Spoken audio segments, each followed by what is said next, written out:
Good evening, ladies and gentlemen. Good evening. We are talking about, you know, a subject that me and Wani always wanted to know, does speaking Spanish make you Spanish? You know?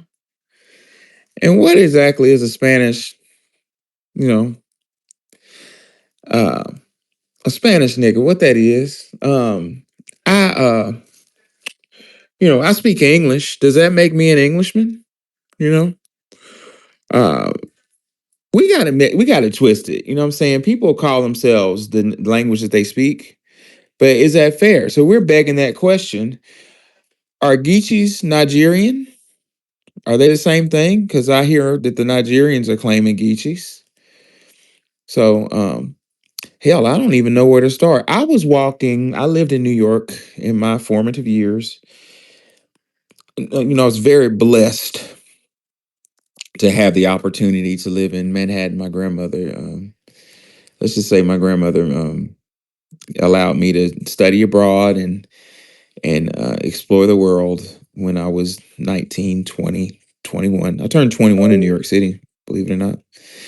And at a bar, didn't tell anybody, went to go get a drink, and the bartender looked at my license and was like, "It's his birthday. Yeah."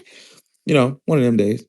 But walking with my homeboys down in Harlem, uh, we walked through Spanish Harlem, whatever that means. And I overheard one of them say, "Man, that's one of them Spanish niggas." And I thought to myself, as an Alabama boy, who's been called a nigger, and I did say a nigger by a white kid at my high school driving past me and my little sister, you see, because we didn't have a car. They would drive past us and say, "Nigger," as they threw beer bottles at us. They never quite hit me or my little sister. That's another story. But I thought in that moment when he said those Spanish niggas, what is a Spanish nigger? So hopefully somebody on this stage can tell me what a Spanish nigga is. Because I want to know, I'm honestly inquisitive. And hopefully somebody can answer, are Geechees Nigerian? Because the Nigerians apparently are claiming them. So moving forward, let's start with the most important issue. Wani, what is a Spanish nigga?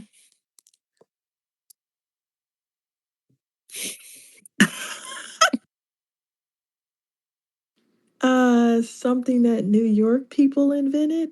Everybody is black in New York, and we're regular black. We were downgraded in New York into the garbage pail, and I would like to have an explanation on it.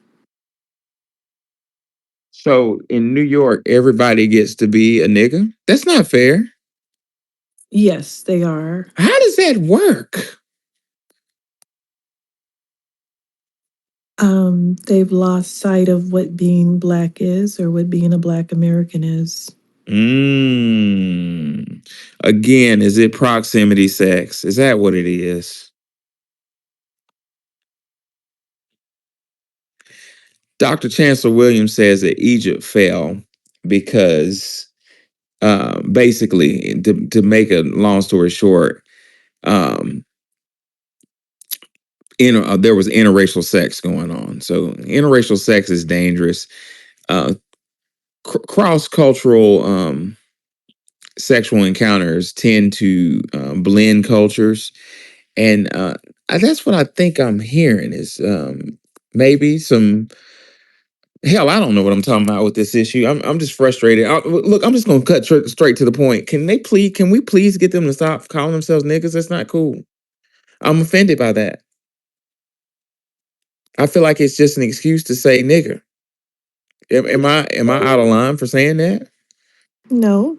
Housing, what do you think about that? You from New York? Why people walk around saying Spanish niggas? Do people know where Spain is located? Housing, you up? Explain Spanish niggas to me, bro. Oh, I had the mute button on. Oh, good evening, everyone. Good evening.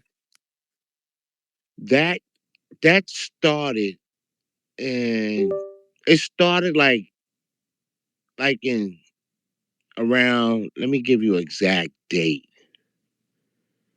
It started like in the early '90s. They was talking about it really. It's probably longer than that. It's just basically like from hanging out with black people. Well, my question, House, I figured that, bro. But my question is, why are the black people?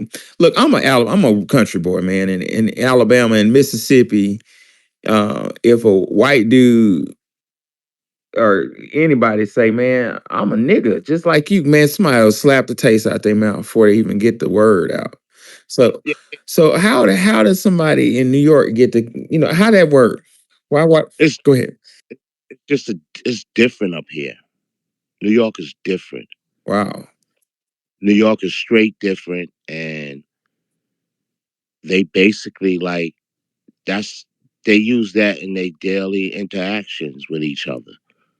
Yo, my nigga, yo, look at that Spanish nigga. You it's that's how they talk. It's like a subculture. And a lot of them, blacks and Spanish, they don't have knowledge of self. They not aware of what's really going on. And most of the Spanish people in New York, they get a pass when it comes to criminal activity. You know what I'm saying? Interesting. A lot of them get passes. They got so much going on in the city, it's crazy. You go through those blocks, dope being sold all over, especially the Bronx. The Bronx is very dangerous right now. Mount Haven section, a lot of killing going on all over in the Bronx. And basically, like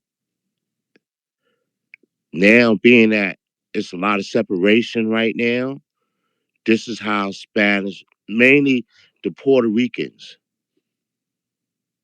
the ones from Puerto Rico, Right. they the ones that use that a lot. Not the Dominicans, not no others. Mainly the Puerto Ricans use that, the Spanish nigger term. Interesting. No, but it was the black people doing it. That too, Wani. Well, you're right about that too. It's just basically like, all right, if me and you grew up together, right, Yes, Professor? sir. And we from what? 183rd in the concourse. Okay. Or Jerome, you know, and it's Spanish and black. A lot of Spanish and black down there. Down there by Spanish Harlem, all that. They just basically, this is how they talk. Simple as that. Is it right? No, it's not right. And the black culture, they're not on code. They don't care about history. They have this mindset: me, me, me, no, no, you. I think it's because of access, sexual access. Mark Carter talks about that a lot. Mm, And I'm paraphrasing our brother. I don't. What do you say? I break I it down. have an I know what alternative. it means, but break it down from your perspective, Professor. I have a I'm gonna let I want to go first. alternative Go theory. ahead, Money. It's not about sex. What happened was we were running around saying everybody was black when they weren't. So Caribbean people saying that they were Jamaican and not black, and Dominicans, everybody who said they weren't black, we would see the little bit of African ancestry in them, and we would call them black. You're black. We'd argue them down, and finally, a lot of them decided to go along with it. And then we just shifted into calling them, because my cousins are from New York, shifted into calling them whatever niggas. My nigga. Spanish niggas, my nigga, Yeah, nigga this, nigga that, agree. nigga that. So yeah, and it's not about the sex. It's just about us forcing people to identify under the white man's gaze. I don't live under that gaze anymore. That's under the white man's gaze. The white man says y'all all look alike. So, and it was also economics. So if somebody was considered poor, you're black by proxy because, some poor Puerto Rican person living over there with them is not getting treated any better. So you just might as well call them black too. That's basically where it's coming from. Yeah, sexual access is always a thing, but I think we overlook um, other people having sex. And we're acting like women are not having sex with Puerto Rican men and vice versa. So it's both of them doing it, and they've lost sight of what it is to be black. And now that somebody wants to let them know what's going on, they're very angry. I really believe New York would probably protest against reparations if it was lineage based. I think they would protest it and cross their arms and refuse to take the check. They're that dedicated to not making a definition between themselves and other groups that are brown. I totally agree with you. Yeah, I'm gonna That withdraw my statement because that made perfect sense. We were trying to, we had to, and I knew that we had to grant permission for people to say it, or it would have been a controversy, and that makes perfect. I think that's right. That's some of that you need to be me low self esteem stuff that comes back from slavery. You just like me looking for a friend when Dr. John Henry Clark said we have no friends. Well, we've woken up from that. So You my see, the statement. Go ahead. Africans are doing that to us, Right. and we did it, and now we're being paid back for doing it. So we did that, and the African is trying to drag us down and say, oh, no, you're me. And we were doing the same thing to other people. So everybody just needs to be their actual ethnicity and move along. Right. Be their actual lineage. right. Okay. So let's Professor, I go want to go ahead, brother. one thing. It, it's like basically it's like I said I use the term subculture, right? Uh-huh. It's basically a way of life down. It's how they interact with each other, blacks and Puerto Ricans. That's it. That's how they talk. It's a I can't find the right word for it, but basically that's who they are. My nigga, Mm. yo, where my Spanish niggas at? Yo, where my black niggas at? They it's not being used in a racial uh tone. It's not in a racial tone. It's just an identifier. So me being There from you go, Professor. There me being from Alabama, I can't. I hear you, and I believe that. I believe there's no harm involved, no intentional harm. But me being from Alabama, just even in 2025, you call somebody now. Me calling another homie around the way. What up, nigga? Like that don't mean nothing. But another group is different. oh, it's different. And even let me tell y'all something crazy. Like in the 90s, um, I this gonna sound crazy, but you gotta understand I'm from Alabama, the deep south. In the 90s, when I would hang out and call the wrong brother a nigga, like, man, what up, nigga? Like I almost got my ass whooped being light skinned saying nigga. So it's a whole nother that sounds crazy, don't it? But it's true. You know what Right. I'm saying? Don't call me no nigga fool. White boy, don't call me no nigga. They've told me they're talking to me, you know. So it's just the word nigga in Birmingham, Alabama has a whole different meaning, and it'll get you in a fight. It gets you shot. You know, Get you killed. right? So let's move. We're going backwards today. We started with Spanish ninjas, but we're gonna move to a real deep question I got. This question. It seems facetious, but it's deep. Does speaking Spanish make you Spanish? Is that why are we calling folks Spanish when they speak Spanish? And I don't mean no harm by that, but I speak English. I speak English. Does that make me an Englishman? You're an Englishman. I'm English. Hello, I'm Alan. Nice to meet you.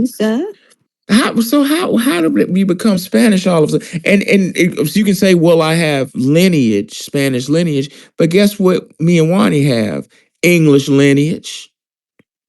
I have Well, the average Black American has English lineage. 25%, even if it doesn't show up. Right. I know I sure enough got English lineage. I'm talking like my grandmama now. Sure enough got English lineage. Cause my big mama was raped on them fields in Aniana. And wasn't none there but English people, Native Americans, and us. So I'm English. I'm mixed with English and I speak English. Does that make me an Englishman? What do you think about that, Yes. Nikki? Am I English? Nikki, am I an Englishman? No, you're not. You're American. So You're American. So I get, but you speaking, you being English, that don't make you. That don't make whoever's. If somebody's over here, that doesn't mean that they are English. If somebody's in America, that doesn't mean that they're American. Somebody is in a country, that doesn't mean that they belong there. They just. It's just crazy. where's this madness coming from? I don't know. I don't know. You tell me. What do you think, Lonnie? Well, what I think is that the people down there that are Latino and all that, Hispanic, they don't understand that they were colonized. They think that they're Spanish, or they think that their family members married the Spanish people in consensual relationships. So they don't acknowledge anything um, like slavery or coercion. They don't acknowledge that. So they have convinced themselves that they're Spanish, and that's how they call themselves. And we went along with it because we upgraded them on that hierarchy. The moment we ran into Spanish people, we upgraded them in New York. I don't call them Spanish. I call them what their names are, Puerto Rican and Mexican. And we've downgraded ourselves in New York to regular black. Oh, so That's what I don't like. So they upgraded them up to white people, just like the Africans do. And they downgraded us to regular black. that's fascinating. It's gonna take me a minute to find it, but Dr. Claude Anderson talks about racial hierarchy in America, and he's basically, if I could paraphrase him while I look for the actual text, he talks about how America was set up with a kind of like a racial hierarchy, but you're saying that they were put on a higher echelon than us because of the language they speak. Because I No, okay, well, explain it to me. because they have low self-esteem, so everybody coming in is better than them. Oh, That's them. That's their opinion. Their opinion is we're regular black. That came out of their mouth. The immigrants didn't call us regular black. That's black Americans. And they upgraded the Spanish speaking people to Spanish and called it Spanish Harlem. There's no Spanish people over there. Spanish people live in Spain. exactly. That's what we're trying to say. We're not being pejorative. If Like, they're Spanish, then we're English. yeah, that's what I'm trying to say. I mean, and not only do I speak English, I'm mixed, heavily mixed with English. Probably a little royal. I got some baron and a little duke in me. You know, but I'm black. I'm a bullet bag, right? I don't get to claim my English heritage. Right. Actually take that position. We don't claim that. That's why when they tried to name us mulatto and colored, We said black. So we don't want to claim them. That was our choice. Right. Rob the Whip, what do you think about this madness? Can you sort it out for me? Absolutely. So my background, I'm from Jersey, but I lived in New York from 81 to 87 in the Bronx, 176 Davidson. So again, I'm from a family of fighters, man. Know it very well. So 1726 Davidson Avenue, apartment 3J, brother. I know Davidson. That's Yeah, that, yeah. yeah, Yeah. hard body down there, hard body. Lay that, Hell yeah, yeah. So no joke. so my thing is when I moved up there, I come from a family I always knew how to fight. So my thing was I was going to school one day. I'm gonna tell you a true story. My first day in school, this Puerto Rican dude called me the N-word. I don't use the word because my grandfather's from Georgia, right? So he moved to Jersey and got 7 uncles, all of them boxers.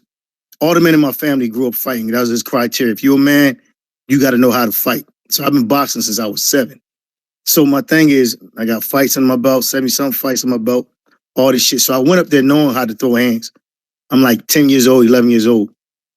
By the time I had like 35 fights under my belt. So I go up there. Kid calls me the N-word. I was like, yo, don't call me that. Like, who you talking to? I snapped. He's like, yo, what you tripping off? I was like, yo, I don't know who you are, man, but where I'm from, you don't call people that. You don't do that shit. You get knocked the fuck out. And he said it again, and I whipped his ass. I got suspended the first day of school. First day of school, I lit this kid up, broke his nose, and I busted his eye. So the word got around school quick. When I came back, yo, he don't, you know. So what I'm saying is people up there, they'll respect you if you let them know where you stand. A lot of shit gets slid. They let you slide on a lot of shit in New York because there's so many cultures up there. But if you let them up front know how you roll, then they, you know what I'm saying, they'll respect that. You know, if they're in your circle, like, yo, he don't move like that. You got to come at him a different way. So people only do to you what you let them do to you. Same thing in the military.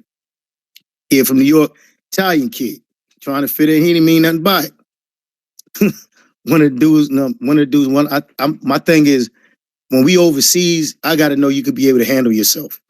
So I was on the ship before I went special forces. I was in Blue Water Navy. We poured into Guantanamo Bay, Cuba.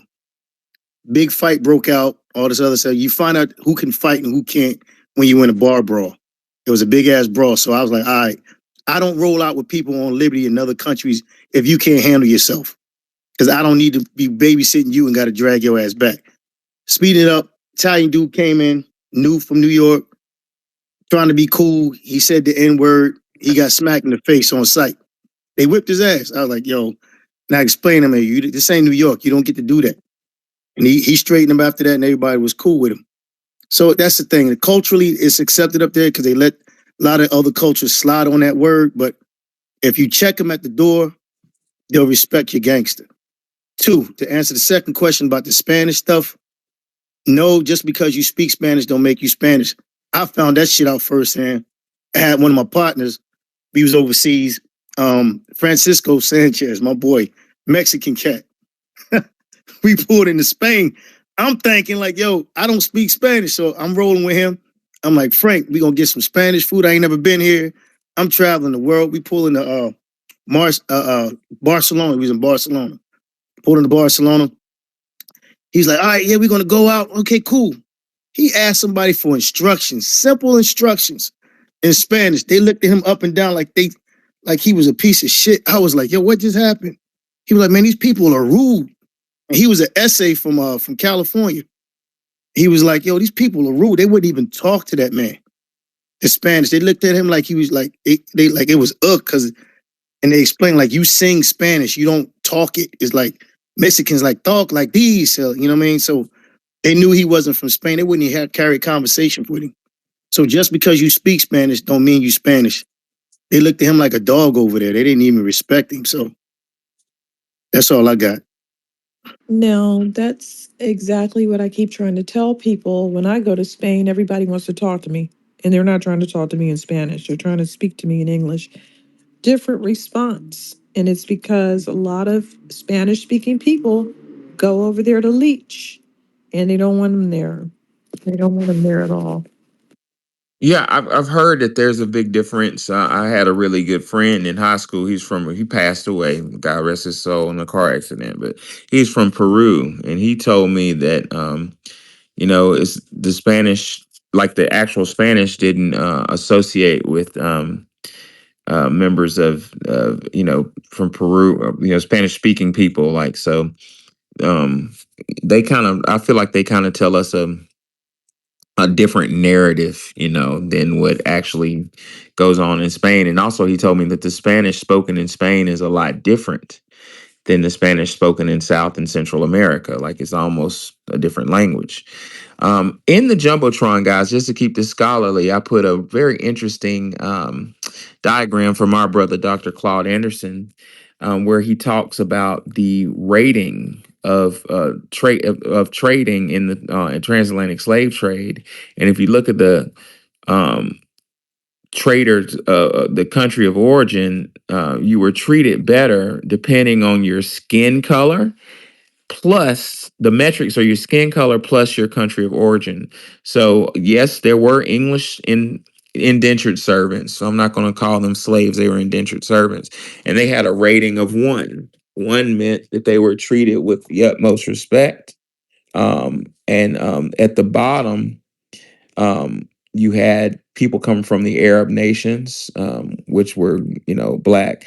The question I have for Wani, um, is if you look at Spain, since we're talking about Spain, who had a harshness rating of 4, which is the highest on the scale is 6.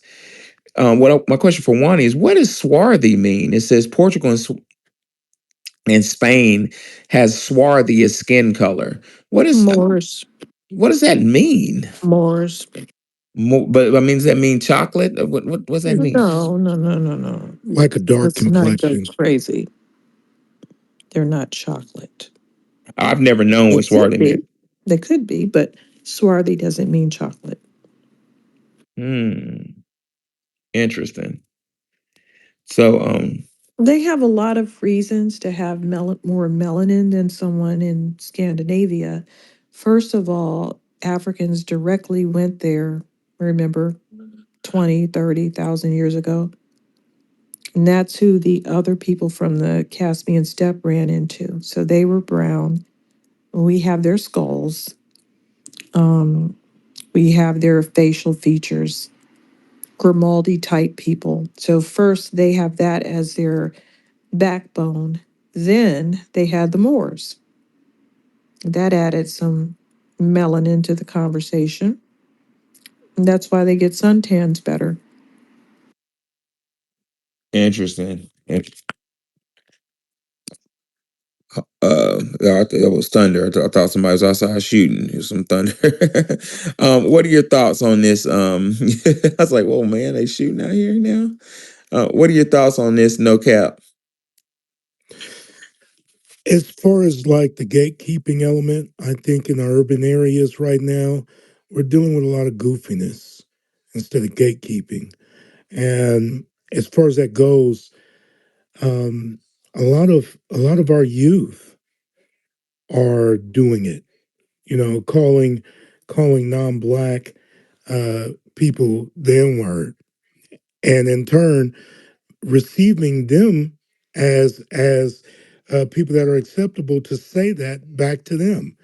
Um, Another thing, going back to New York and most urban areas, the thing with immigration, that's another problem that triggers that because we'll have black immigrants come into a place and we'll accept them and we'll be talking to them and calling them the N-word, and they think nothing of it to call someone else the N-word or be called the N word themselves because it doesn't mean anything. They don't have a parent that went through sharecropping. They don't have a great grandparent that went through slavery. They don't have that. So none of that means anything to them. So it's just a thing like, something that you hear in rap, city talk, stuff like that. That's my nigga, you know. Um, However, In order to correct this, it takes that effort. Like my brother was talking about earlier, you have to stand your ground and you have to let them know, hey, that don't pass with me. And if you do that wholeheartedly, they're gonna fall away or be knocked away. That's what that is. All right, I'll end with that. Thank you, brother. Yeah, yeah, appreciate that, and that's really the purpose of this space is to try to make get in the ether in the lexicon that we're gatekeeping that term. We're even though the word nigga, and even as an Alabama, I feel like my response to nigga is different than everybody else's. Even saying it kind of has some type of emotional response to me, but we need to get control over that word and make sure that it's not thrown around by other groups of people. Because I've been hearing it a lot in Atlanta. I grew up in Alabama. Um, Spent a large chunk of my life in Memphis, Tennessee. And other groups just don't throw around nigga like that in Memphis and in Alabama. That don't happen. But in Atlanta, you got a northern culture, and I'm hearing groups of like, Asian kids walking around talking about my nigga, and I'm like, and I'd be biting my lip as a old enough to be their daddy and stuff. I'd be like, man, did he just say that? Like, so we need to get control over the lexicon and Mhm. make it not okay for other people to say it. That's Well, my Caribbeans are the gateway to it because if we allow them to be accepted as us, a lot of those people have Asian grandparents. They have Asian last names. We just don't really talk about that, but they do. And that causes them to react differently to Indians and to Asians, which are Indians, but whatever. Indians are Asians, but I separate them, and the UK doesn't. So that's just the way it is. But Indians are treated differently by them, and even possibly Arabs. We don't have the same relationship. So somebody who's Jamaican could be running around calling people my nigga, and he thinks he's got the pass because he has more African ancestry. But because he might be friendly with someone Spanish or be part Asian or whatever his connections are, he's giving all these people the pass. The Caribbean is the one causing the problems, giving everybody a pass when they shouldn't even have a pass. hmm. They're the gateway. So if you say a Caribbean is okay, some Caribbeans are Latino. That means Fat Joe can call us niggers. Oh, got you. So that's the problem right there. The acceptance of them has caused everybody on the planet to be able to say anything they want and claim to be us, and have Asian people talking about we created hip hop too. Yeah, because they have Asian last names. People from Guyana have Asian last names. Not all of them, but a lot of them. Hmm. Because for some reason, I think in Guyana, they had a bunch of, in the 30s, they had a bunch of um, Chinese men there that married Black women. So their grandfathers are Asian. One of these horribly uh, stubborn Pan Africanists on here, He's got a he's got a Chinese last name, and he's very dedicated to saying that he's black and I'm black just like him. This person is from Guyana. It has nothing. That's South America. How are we the same? He's not even supposed to be the same ethnicity as me on the census. He's not even in the same box. But Yeah. anyway, that has been the opening for the vector of attack.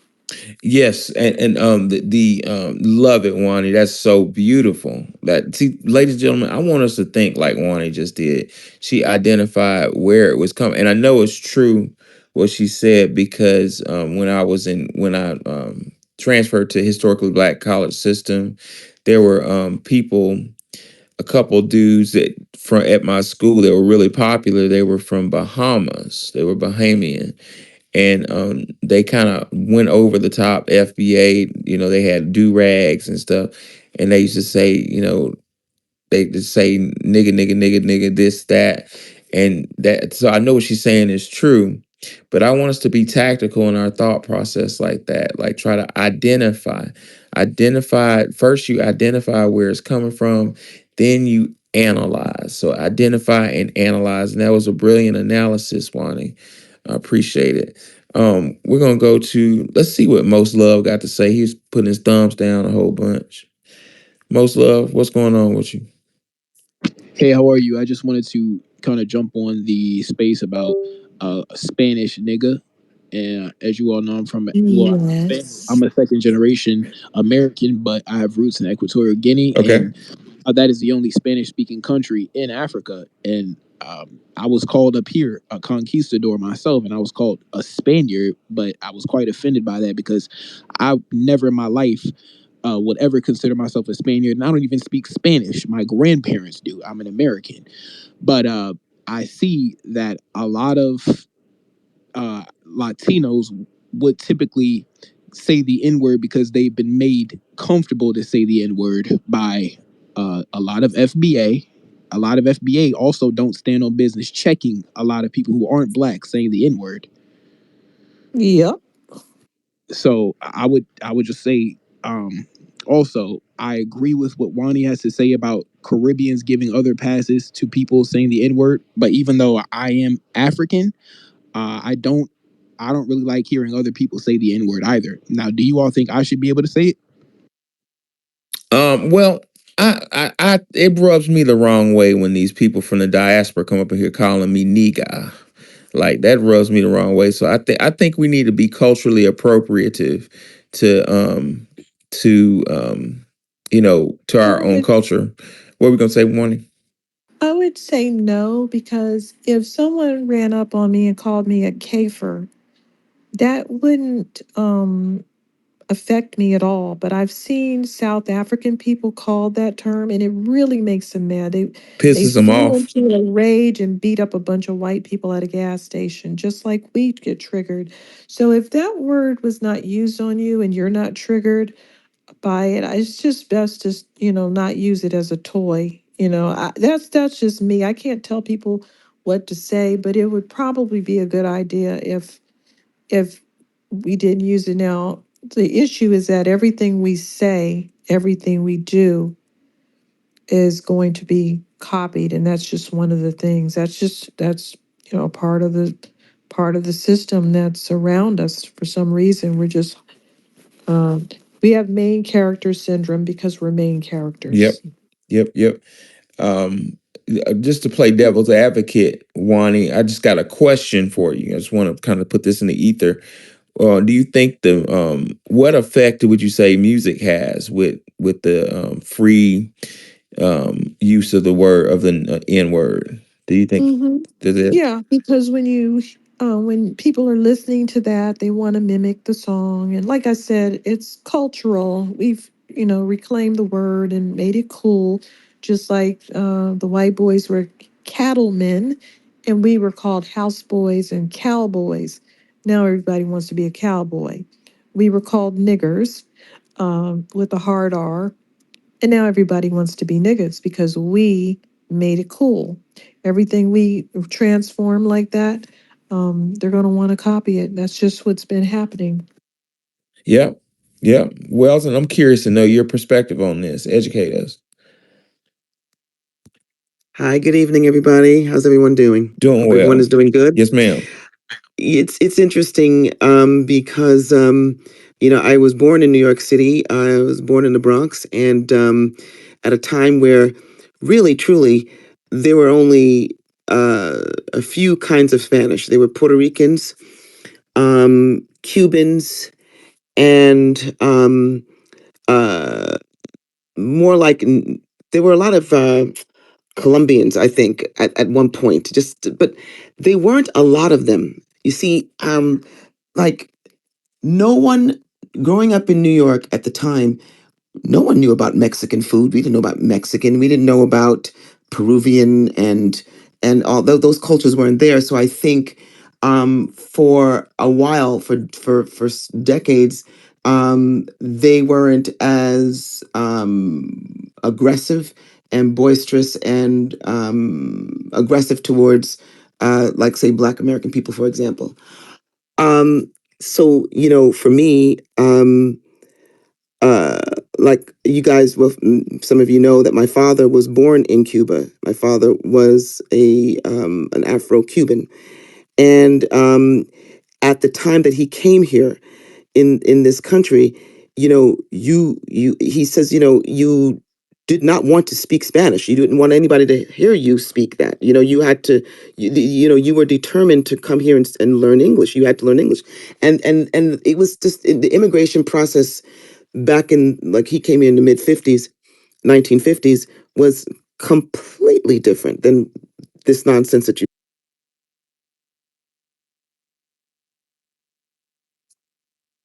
Wells, are you still there? Did her Can y'all hear me? She it sounds like she broke up. Oh, okay.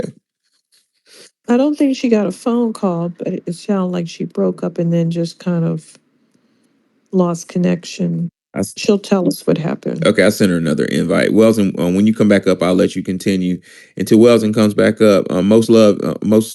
You had your hand up. You want to quickly interject before we move on to no cap?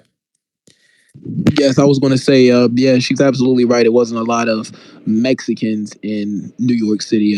Typically, Mexicans are on the West Coast, so it is a pretty big culture shift. Mexicans being in New York City. That's all I wanted to say. Most love. I was not aware that they spoke Spanish in Equatorial Guinea. You taught me something today. I didn't know that. Yeah, just that one place. Didn't know it. Yeah. All right, no cap. What's on your mind?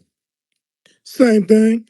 When when I heard the sister talking about Welsing talking about how there were no, like, heavy populations of Mexicans and things like that in New York, there weren't any where I was at the earliest parts of my life. In the single digits. I was in Illinois, um, like about a few hours out of Chicago. All right, and during that time, I grew up with whites, blacks, and the in betweens, the ones that was mixed, the few of them that there were. And when we moved back, because I had originally started in California, now when we moved back out to California, and as soon as we crossed over that border, we went to a McDonald's, and I saw these dark skinned Mexicans, and I thought that they were mixed people, just black and white mixed people. And then I heard them talking. I was like, what the hell? Because there wasn't a lot of them around. So that's what's kind of shocking, how the floodgates have been open to allow in such a short time all this influx of especially Mexicans into the United States. I mean, all over. They're heavily in Missouri now, which is right there in the middle of the United States. Um, they're in Indiana, Florida. They're in Georgia as well. You know, um, the thing that I think about is this: as far as gatekeeping goes, man, we've come to a point now, and I hope this is not too late, that we are delineating and becoming more serious about who we are and how we're perceived, because we ain't got no time to play with nobody. So I hope that we're not too late on getting on that page. But either way, we must push on and gain that respect to have them understand that they don't need to be saying that. Besser? I'm here. The mute button was on. What you say, bro? Welsing is Okay, next. go ahead. Go ahead, Welton. Can you hear me, Welton? I think her connection is kind of tripping, or mine, or either hers or mine.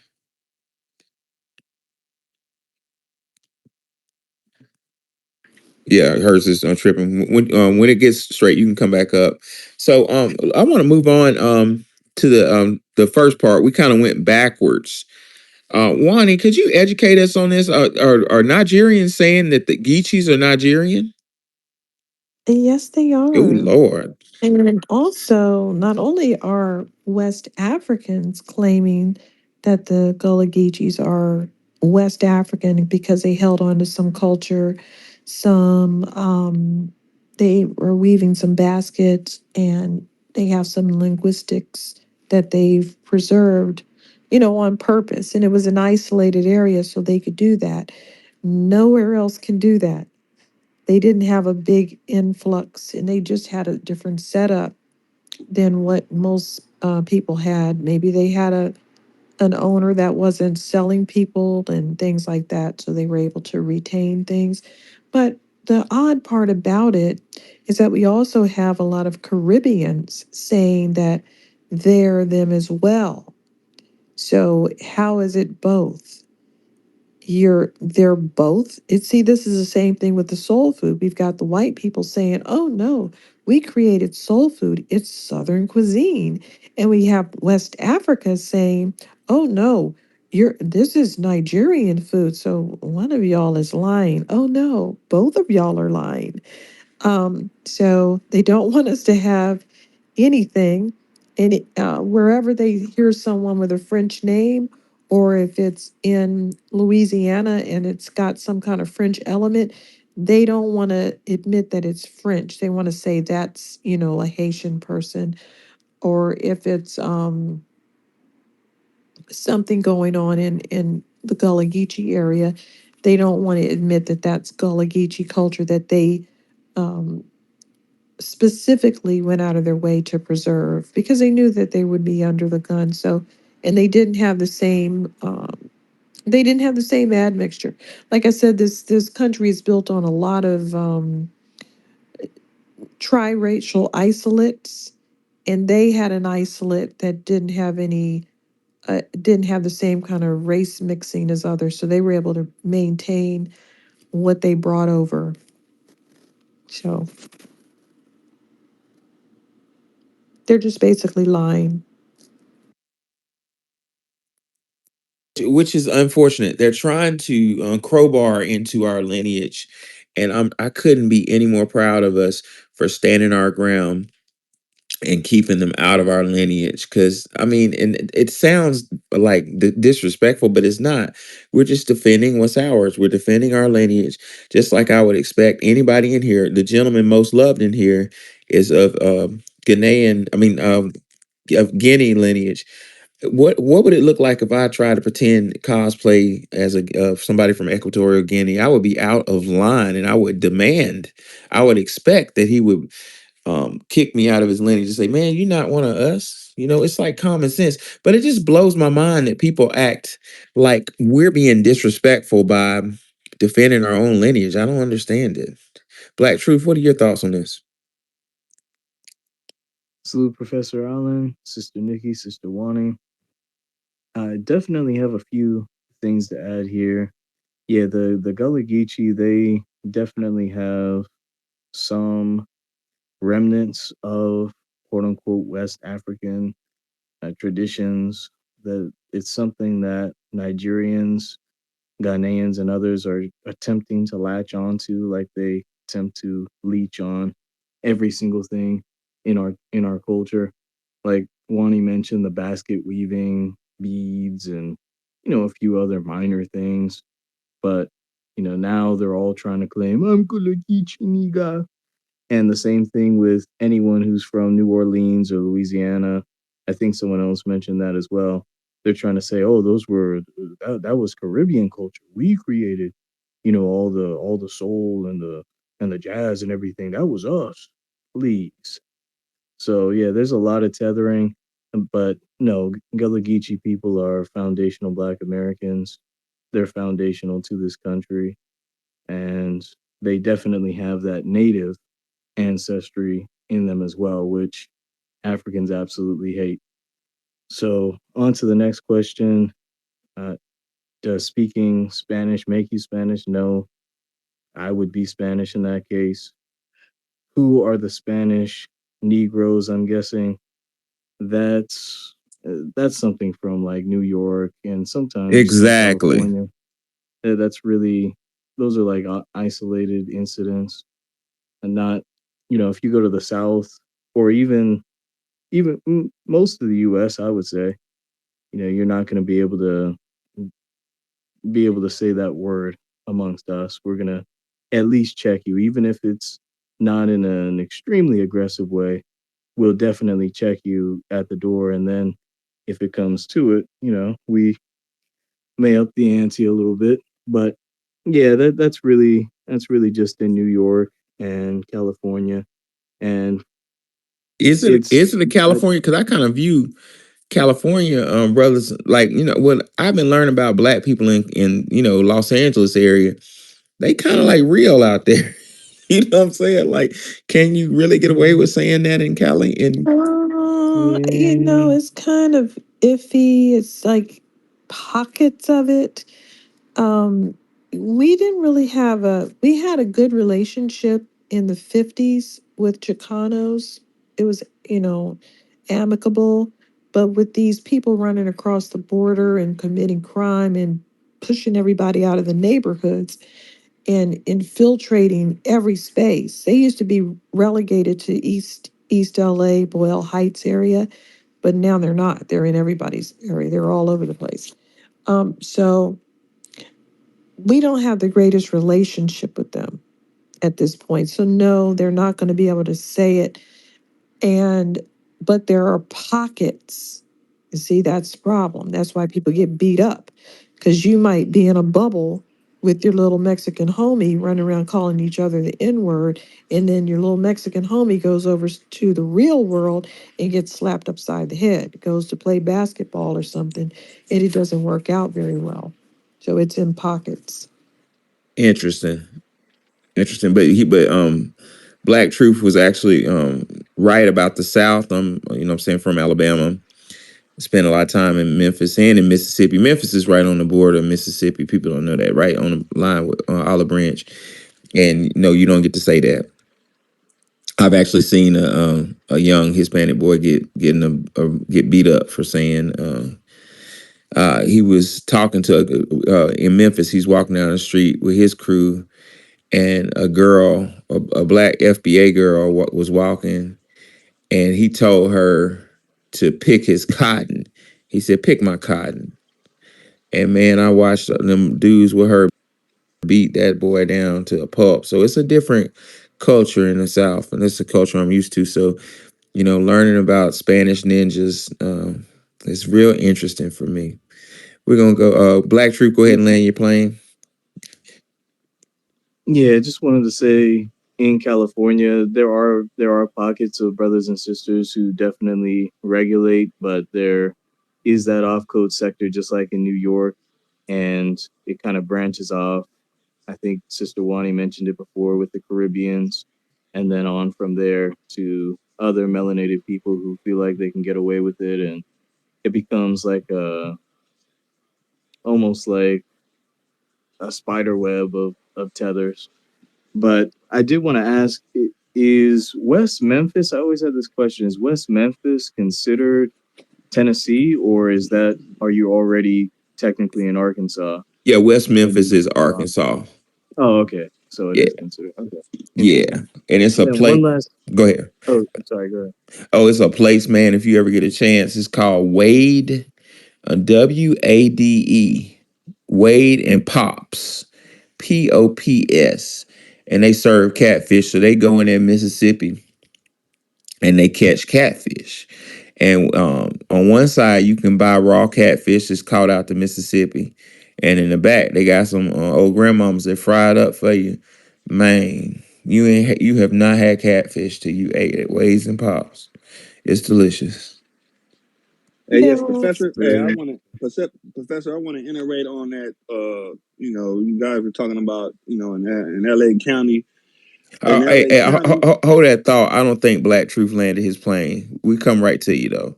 Go ahead, land your I plane. just wanted to say I did get your workbook, and I put it in the purple pill if anyone wants to also purchase your workbook. Okay. Thank you for that. Appreciate you, brother. Yes, the workbook is for sale. I'm glad you said that. I have a new order of them. So if you want my workbook on for the foundational Black American family, put $25 in my Cash App and put your full address, and I will send it to you. Now, also, I'm gonna put Nikki and Wani's Cash App in the jumbotron. Show them some love. But yes, sir. Go ahead now, brother. Yeah, yeah, Professor Wani. Because I've been in the Los Angeles area all my life, and if with people that's from out of state, what they really don't know is that it's a lot. I mean, it's a lot of black neighborhoods in the L.A. County who do not and always historically never got along with the Hispanic gangs. So using that N word is basically a no no. So we talking like from uh, the low bottoms of Los Angeles, which was around like the 20s and 30s of Los Angeles, on down to like the Florence area of Los Angeles, all the way down to like like 107th, and then we're talking going into Compton. It's a no-no because Compton have historically have got into it with the Hispanic gangs, and also Long Beach and DeWardy, and also I believe like San Pedro. So for people that don't know, historically that N-word is a no-no. It's basically on site. Any racial epithets coming from a Hispanic or Hispanic gang saying something racial to basically like a nigga in LA, they getting socked in the mouth off the Right. rip, And the for those who don't know. sexual access is not like that. It's not the same as with Afro Latino populations because most of the Mexicans are very to themselves. They like to have their little quinceañeras and they really don't like to date out that much. And we really don't like them. I mean, we clown their bodies. There's a whole hashtag called Built Like a Mexican. So yeah, they'll tag them here and there, but nobody's running down the aisle with these broads. So No, it's no it's way. not the same thing. You got a couple of goofball Negroes who'll have a baby with one of them, and then they complain about the family being racist to their child and all that. I don't think they don't want to go through all that. It's like it's not worth it. And they don't even have they're they're not Afro Latinos. So it's just not the same thing. It's easier, to um it's a different thing on the East Coast with Afro Latinos. There is more mixing than there is with the people out here. Like you said, we have gang issues. We don't really like each other, and they stay to themselves usually in their own neighborhoods. You said it right, Wani. Very fascinating. Go ahead, Housing. What's on your mind? I just wanted to piggyback. I mean, add on now in New York too. Also, Wani and professors that you got the younger generation, like the 17 and 18-year olds. Like it's a mixture of ethnic groups, and they all hang out. So they use that word frequently. Like you could see the Asian, the Arab, the Mexican, the Black, the Puerto Rican, the Dominican, and the white. They all hang out with each other. So it's a different culture up here.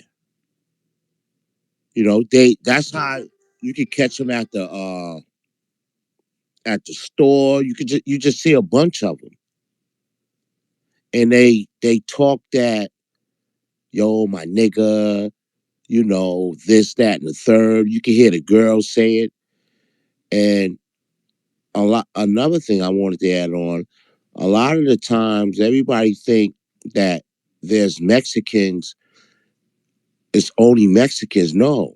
You have them other groups that look like Mexicans too that's up here. And Venezuelans and things. yeah, they like the Salvadors, the Guatemalans, the what is that other country? Argentina, not Argentina, Venezuela. And that's that what you call, how you pronounce it, Mestino. Mosquito, yeah. What? How you say it, Wani? Mosquito. Yeah, mosquitoes. They all look alike. Mosquitoes. Mosquitoes. Yeah. But basically, and they don't use that word. The only ones who use that word frequently is the Dominicans and More Afro Latin. They probably yeah, feel less offended or um accepted. yeah. If somebody from Peru is definitely in Bolivia is definitely not like somebody from Puerto Rico. You know, it's a whole different thing. And that second and third generation of Mexican females, they they don't mess with the Mexican men. They Right. they mess with blacks Right. in New As York. they get away from their culture, Yes. once they become Americanized, nobody they don't like their men. No, they Bottom can't. line is women all over the world don't like their men. They like Western men, so to speak. Well, Those men are very abusive, to be honest. and most of the Dominican ladies up here they live single. They don't like the Dominican men. Right. Yeah, because the Dominican man, they want to control them. They want to beat them up. Dominican men are very abusive to their women. Very, Yep. especially yeah, But very. it's a catch-22. The Dominican women have a hostility toward black people. And then they have these children with black men, and then they call their children niggers. Like, what am Yeah, I listening to? Are you guys yeah, crazy? But they don't like their men for other reasons. So we do have a lot of dysfunction in these unions. yeah. And now any other place you could put a handle on that the nigger, but in New York, it's like it's embedded. It's embedded in them psychologically. You Yeah, know, hey, they I didn't mean to cut you off. I was, hey, Wani, I want to also add that they don't even understand about how you have some of these brothers joining these Hispanic gangs, and their mission is to set out is to kill another brother just to have allegiance to the What? Mexican gang. Yeah, where's that out in that's the ugly California? truth. What That's kind the of you got Negroes are man. these? Direct to the joint. Honest to Take God, that to What? jail. my See, right they hand gonna have guy, all dog. kind of problems in jail. I don't know how that's Yeah, gonna that's work out. going. Direct to the Ronnie, joint. That's a California the rapper. niggas in That shit jail, the is niggas in jail, segregated. they is segregated as hell, and they target the sellout niggas that do that. They the first ones to get it. I'm Is telling you that on the that. West Coast? Yes, indeed, sir. Yeah, yeah, definitely. It's Can you all guys cut. hear me? Yes. I land my plane, Okay. Professor. I was going to say, I was listening to you Appreciate it, bro. guys, I and hear you well. I was going to say that, when I was growing up, okay, like I said, there weren't a lot of, very limited representation of Spanish countries. And what was going on at that time, and I'm talking about in the 70s, in the early 70s, but specifically, was that you had a lot of Italians, a lot of Irish, a lot of Polish, well, Polish and German neighborhoods throughout the boroughs that were dead set against Black people and Spanish people. So there was this at the time a unity between the Black and Spanish against them. There were so many incidences in the news that you would hear about, like a fight breakout or somebody goes in somebody's neighborhood, and the Italians had their own secret police. And so, and that was when mafia was very alive and well as well. So you had that. But migration was another factor in all of this. Like I said before I was disconnected, that I didn't know anything about Mexican and Cinco de Mayo and anything like that. I mean, I think they started really pouring into onto the west East Coast. And I say East Coast, and not just New York, New Jersey, and Connecticut, but I'm talking about like you started seeing them in like Chicago, and everything was probably like in the 90s as the wave of immigration started coming through, and it became very derelict. There was no system in place, and they just started pouring through. And then, of course, development. People wanted labor, and so a lot of these people came across the border or on a tube or whatever, and started working here, and you saw all of that. But you know, I tell you what's so fascinating with the Spanish culture is that if you looked at a Honduran, for example, and say, "Oh, are you Mexican?" Oh my God, they want to kick your butt. They want to kill you. It's like Mexicans, it seems, is like a bottom class of Spanish. Don't you dare call a Cuban or a Spaniard anything else but who they are, because those two, they, first of all, Spaniards speak a Castilian Spanish. They think that that is the proper way of speaking Spanish, and Cubans feel that they speak Spanish better than everybody else. And this is it's this attitude that they are of the upper class of Spanish, and for everybody, whether you're from Honduras, Nicaragua, Colombia, or whatever. If you call them Mexican, everybody wants to kill you. Nobody wants to be Mexican. And when you think about it, I think the common denominator among all of them is colonialism, because as they grew high in numbers across the country in cities like Los Angeles and New York, they became more and more prejudiced against Black people or dark skinned people, because that's from their country. The darker your skin, the lower on the totem pole you're to be, and they became very, very ignorant. Um, I think that for the youth, I've been hearing you guys talk about the young people. Look, as with everybody young growing up, you're influenced by popular music and certain movies or shows or whatever, and uh, that word is used like how we drink water. And so I think that if you're going to start having a narrative to begin educating the young people that that word is, why not to use it, it has to start with the music.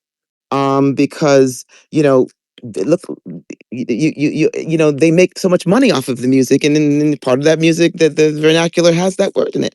And that's it.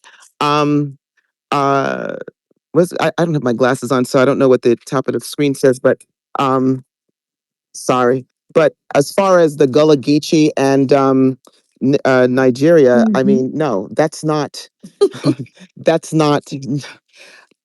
I don't even know. I feel so like, in a way, I feel so sorry for Africans. I just sense that they're just like on a rudderless boat. They're just trying to find a place to land, and they just don't understand that their continent has so much to give themselves and the world. Go back and take it back. I don't know what to say about it, because I listen to them, and um that's another thing that just is a head scratcher with me. I don't know why they don't want to fight for that continent. Everybody else seems to want it except for them, you know what I mean? Meaning the Chinese and everything. Um, and oh, I was gonna say with my dad. I mean, when you look at what's going on right now with this deportation and stuff. I mean, you've had people that living in this country for 30, 35 years and never even bothered. They came here illegally and never even bothered to get a green card. And I remember my dad used to say, and they don't even have to speak English. I remember my dad used to say, my father's like, how do you drive and you don't know how to read English? Like, how is that possible? How do you get along, in the world? But again, America has, I've always said this, America's legs are wide open for the world's good time.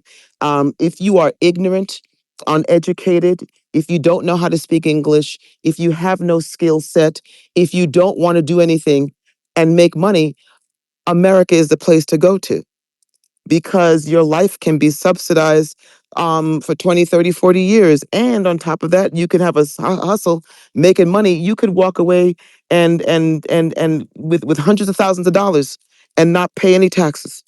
That's the possibility here that they give them, and that's the problem. There's no pride in this, that America is demanding these people to have, and education is a lot of it. They've just failed on all levels about education. So that's why when you look at some of these people, whether they're Spanish or from another country, they don't even believe half the things you would say about Black American history. They don't believe it. They don't believe it. And not only that, They're not even curious to find out about it, which is a head scratcher for me. I just don't understand how you can come to a new country and you don't want to know its history. I don't know. It's just me, but it's very strange. Lastly, the one group of Spanish people that I just don't get are the Dominicans. I don't know how they can look at you straight in the face and tell you that they're white. It's crazy to me. It's crazy to me. And I think a lot of their shock about Trump was Trump told you he was going to start this immigration. And I think they thought that it wasn't going to affect them. And it's like, it's making them, it's like, they deserve this because they have to understand that these dominant society is using them as a tool to weaponize a specific ethnic group. And that if you don't get on board with Black American people, you're going to be out the door. And they still don't think that they have to. But I always believe in divine intervention. It's going to happen one day. Something's going to happen, and they're going to have to get on board. And I land with that. Thank you. Thank you. Who's next? I'm sorry. This is an honor system. And basically I can't see who's next. I don't know if anyone else was up before me. Someone was Yeah. probably up before me. Go ahead, Black Truth. We'll go to No Cap. We'll go to No Cap Oh, next. okay.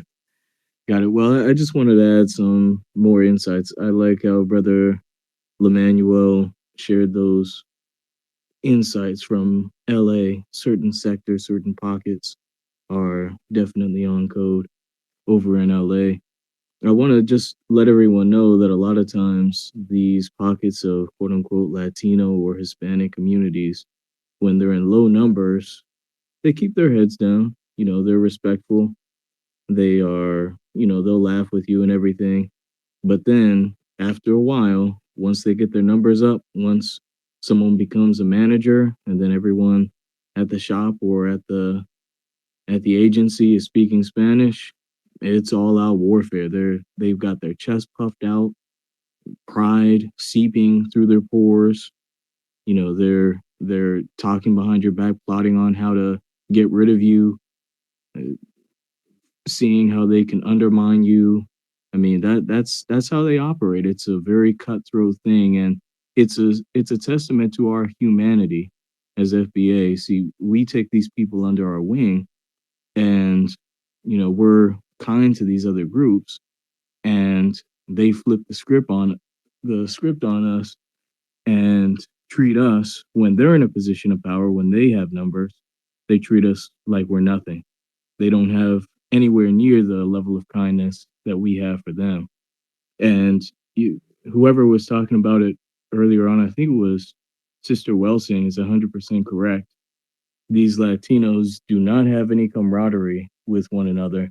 There's a I I know quite a bit of history from Latin America and even recent history. I want everyone to look up the Beagle Wars or the Beagle conflict. That was over in Argentina and Chile. They were warring over a particular island that the British wanted, and Chile joined sides with Britain against Argentina. And ever since that point, it's been, I mean, if you mistake a Chilean for a person from Argentina, they will look at you, with absolute hatred. They hate one another. I mean, and there are conflicts all over Latin America similar to this. They dislike one another. I've literally heard Colombians telling me, "Oh, I'm not gonna be, like a lawn mowing Mexican." I've heard Cubans saying, "I'm not gonna be this way. I don't like those, people over there." It There's no camaraderie. That's why I was laughing when I think it was a white, quote unquote, white Hispanic was talking about how Mexicans have all these allies with Right. we have Hondurans and we have, Chileans and we have all are you serious? Man, these people are cutthroat. Venezuelans, I mean, there are a lot of conflicts in Latin America. Some that are kind of beneath the surface that you may have to do some digging to find out, but and some of it relates to their relations here in the U.S. as well, and with the gangs and whatnot. But yeah, there's a lot of conflict. Just wanted to add those insights real quick. Thank you. No cap. Yeah, thank you, sister. To add on to what the brother was just saying, as far as those conflicts, uh, does anybody remember the situation with Nori Martinez? They weren't just talking about black people; they were talking about the Oaxacans. And the reason why they were talking about them is because of their darkness of skin. They refer to them as what, like moreno or something like that down there, which means mixed. And the thing is, there's a strong colorism that has been there for years, for centuries, actually.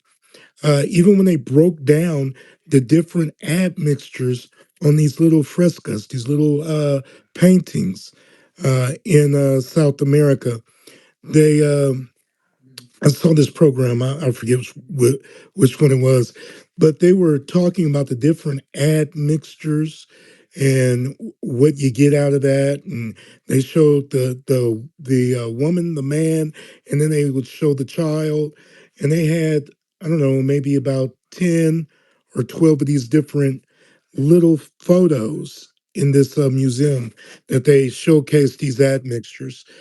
And the thing of the matter is, I've run into dark, dark, dark, dark, dark, dark skin Mexicans out here in California. And you know what they call them here and there? They call them, they call them the same thing they call us, which is, what's that word? Um, goodness, goodness. Starts with an M. You know what I'm talking about? Mayate. They call Mayate. us, they call them too Mayate. And when you look it up, it's a beetle, a type of dung beetle, which means to be, that's something to be trod underfoot or to be stepped on, you know? So yeah, there's a lot of colorism. And then like the brother was saying, the brother that was speaking a little bit earlier to me, they have like the calmness and smoothness and nice personality until they get those numbers. They get those numbers up, the rudeness starts. They get the numbers up and they get into politics, they get into the employment arena. And something that needs to also be discussed is their pathways. When they come to this country through that border, it's because they received forward of where they can get work at and where they can live and all of that. They don't come over here blindly. Matter of fact, there's some that before now would routinely go just back and forth. They work a little bit over here, go back. Do dirt over here, hit licks, go back. Hit licks over there, come over here. You know, that's what they were doing. And that lawlessness has to be put an end to. And that disrespect, especially, has to be put an end to. I don't know if anybody wants to add to that. Yeah, I want to add.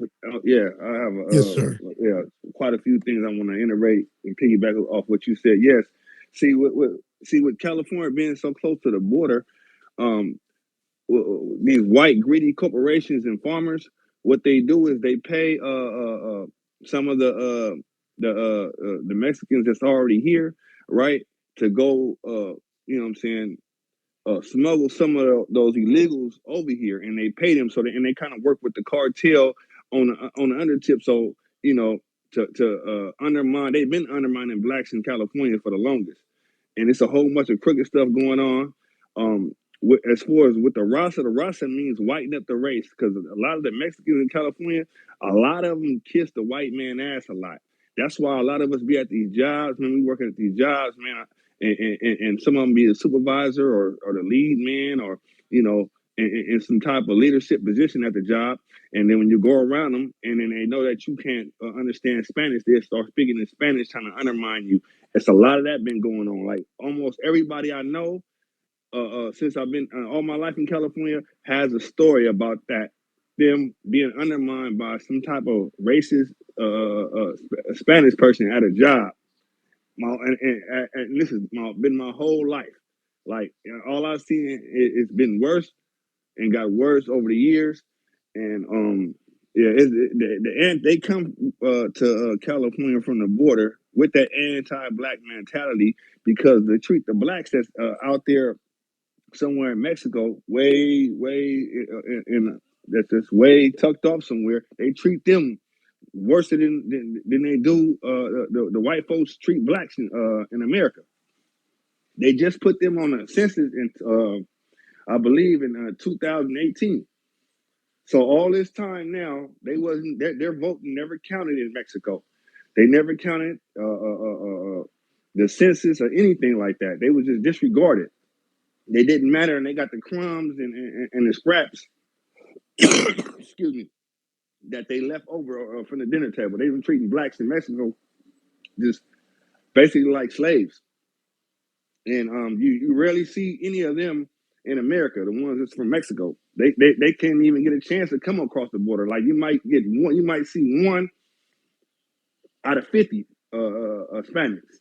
That's how bad this racism is with them, man. They come over here. The raw side is to whiten up the race. They believe in the closer you get to white, the better you'll have rights. So from the gang culture on down to just you know being a civilized individual at a job, they stay on code with the anti-blackness because they feel if they can kiss the white man ass, that the white man will get him a couple extra butter biscuits over the blacks because they already know how, like the LULAC organization, a lot of them believe in the LULAC organization and a lot of them want to get in politics and like the LA City Council to undermine blacks because they one thing they're gonna do, they're gonna stay on code and help their people. We might not be on as cold as they am, but when they come to black folks, they might not get along with each other from different countries in Mexico. But when they come to black folks, they on code. It's anti-black this and anti-black that. So I just wanted to say that for There those who is. wasn't familiar about how California we've been dealing with this mess. Why do you know? Yep, I've been here the whole time being pushed around from area to area. And these doctors and people like that are sellouts.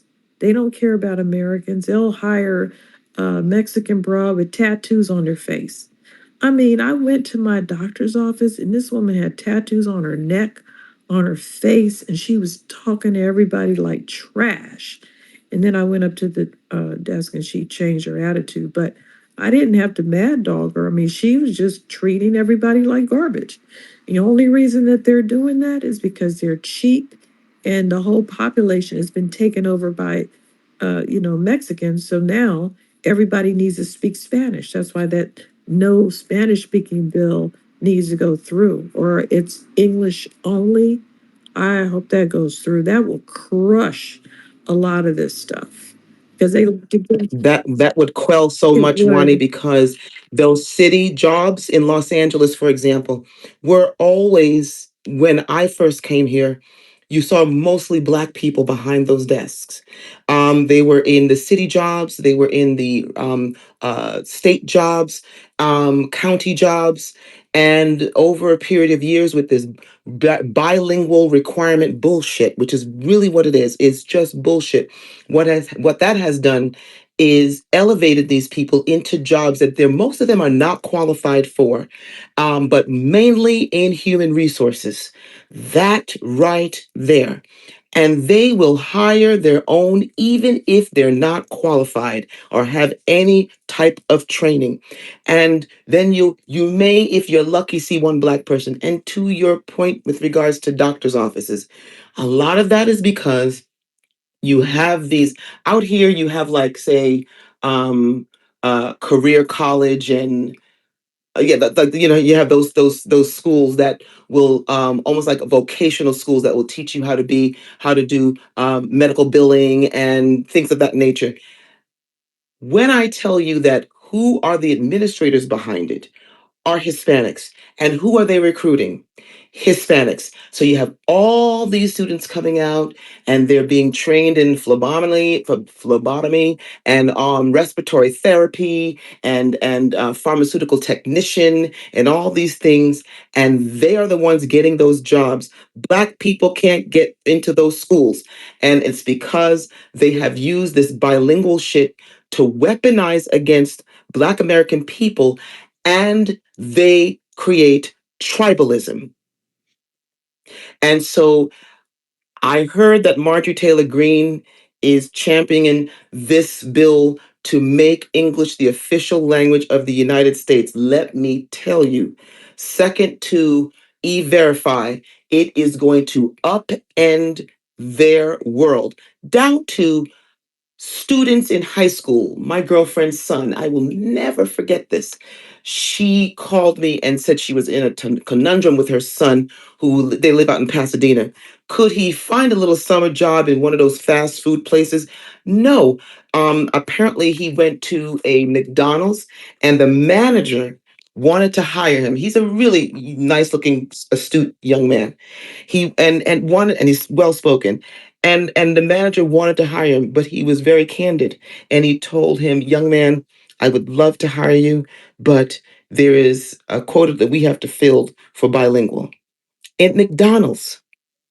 And so all those little summer jobs, all those county and city funded summer programs that they do for kids in the neighborhood that need little summer jobs or camp jobs, all Spanish. I'm so disgusted.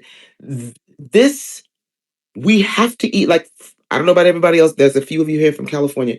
We have to e-verify this state. And for the country, we have got to make English the official language of the United States so that we're not held prisoner to this bilingual bullshit.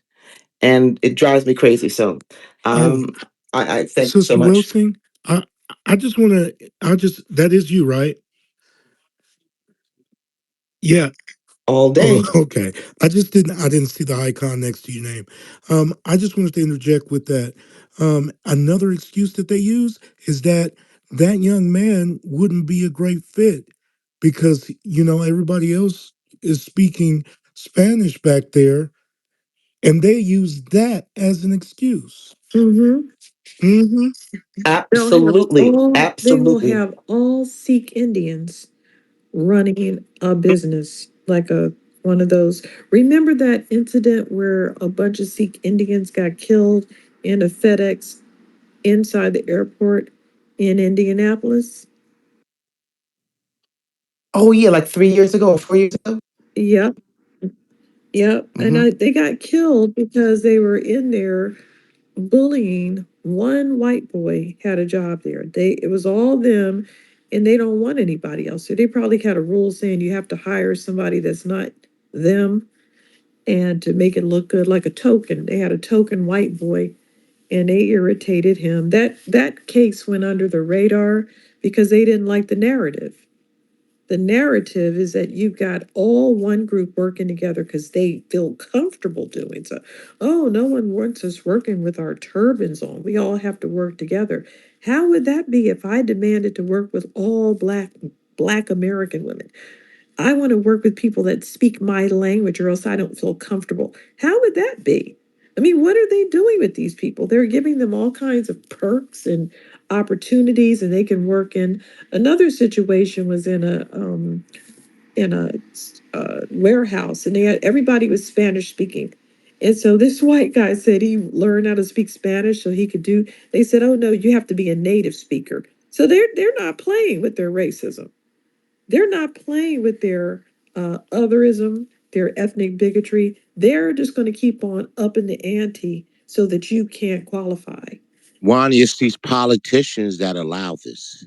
Well, I hope they go to jail In because New they York, keep. listen, in New York, they got a quiet bill. It's called a green bill. You know what that bill is? It's if you see a Mexican, anybody driving, you can't, if they don't have no paperwork, no license, you got to let them go.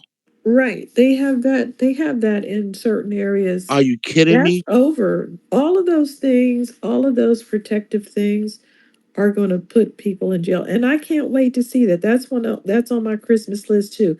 I want to see the people that keep saying they're not going to help, that they're going to hide people that, and the FBI is involved. The FBI warned all of the criminals in Aurora to get What's out of her the way. position, Bonnie? What is she was on TV today on Who? ABC. The blonde haired woman said we coming for you, and Yeah. she Li- named New York. Yeah, she's got to arrest all those people. They're obstructionists.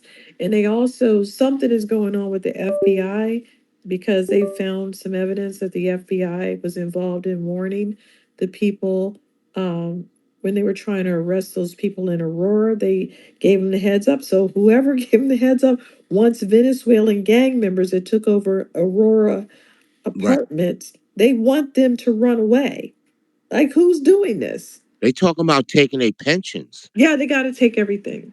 They can't play with these people That's anymore. treason. Yeah, that's people who committed these types of crimes in the 50s swung on a rope. They swung on a rope, but now we have all these Chinese spies running around and they just slap them on the wrist. Okay, go back home, Chinese person. What? You need to go on a rope. Stop playing with our country. These people used to get the death penalty in 30 days. And With no that'd be the end of them. But the lady was mentioning about the medical field, about these little these programs. I mean, these what is it? It's like 6 months where they train to go into the medical field. It's 100 of them around here in New York. They all over, and the ones that run them are Hispanics, mainly Puerto Ricans and Dominicans, and they put their peoples in them. Yep, they always exclude us. So let's go to Black Truth and then No Cap and then Rob. I mean, Black Truth, Agent Z, and then Rob. Go ahead. In all fairness, I do think Agent Zero was ahead of me. Oh my God, Agent Zero, I'm sorry. No, it's fine, y'all. Honest. It's fine, y'all. I know the screen get out of whack sometimes. First off, what's going on, Professor? What's up, Nikki? What's up, Wani? What's going on, Ken folks? As far as the topic of the room goes, are Geechees Nigerian? No. I live in North Carolina. Actually, my mother's from North Carolina. I live in North Carolina. My dad's from Texas, and I've stayed in both. So I've been around Creole people in Texas, who might look a little different than what you would than a person who's FBA that never seen a Creole person. I can tell when I see one, and it's the same thing with a person from that's Geechee or Gullah from South Carolina. When I hear them speak, I know that if they're a foreigner or if they're a Geechee from South Carolina. My dad's best friend was a Geechee dude from South Carolina as well. So I got two friends, and they're both Geechee. One of them, he's super dark skinned. To the average person, they would think that he was an African. You hear him talk, you would think that he was an African. To the average person who don't know no better. One time, me and him was I went with him to South Carolina to the beach, and we were sitting in the common area, and me and this white lady got to talking about whatever, and he was just sitting there quiet, and she just leans over and asks him, "Are you from Africa?" And he said in his accent, "I'm not from Africa. I from right here, South Carolina." So I already know that, and I know him, and I know how he was raised. And when I'm around him in South Carolina, he's always around other Geechee people a lot. So I know that they don't think that they from nowhere else and none of that. And this was before the whole FBA lineage movement. My other friend, I bumped into him not too long ago, maybe a year or so ago, and this has been since the FBA lineage movement. And I had heard before as well that some Africans were trying to claim that Gullah Geechee people were African or whatever. And he was basically like, "Oh hell no, that's not it at all." And he was like, "Man, matter of fact, when I go back home to South Carolina, like I got to spread the word about this thing." And I had told him about Tariq, and a couple other things that people to look into, and I know how he is. So I know wherever he's at around his people, he ain't having that, and they not having that at all. Are Spanish people are people who say they're Spanish or go by Spanish? Are they Spanish? Nah. it's an episode of Power where Ghost goes and meets with the two gangs that he was distributing drugs to. So the black gang and the Latino gang, they didn't get along, but they still got to meet this man because it's business. So Ghost said something to the black guy, and the black guy says, nah, man, maybe you should ask one of these Spanish niggas. And excuse my expression, but the Spanish dude, but the Latino dude said, do I look like I'm from Spain, motherfucker? So I think that right there kind of says it all for me. And as far as and another thing too, as far as like I say, I live in North Carolina. In Texas, you don't really. Me growing up, I ain't never really seen no Mexicans. I guess because they know they get an ass whooping, but I ain't never really seen no Mexicans flaunting the N word around like that. What I have noticed here in North Carolina, and I didn't notice this until a couple years ago, but what I have noticed in North Carolina that some of the youth let them get away with that. Um, from like 20 on up, they not having it though. I have had me and a friend of mine was in a bar and we stepped outside. He wanted to speak with my sister about some business. And she wound up calling. So I said, let's go step outside so you can hear her.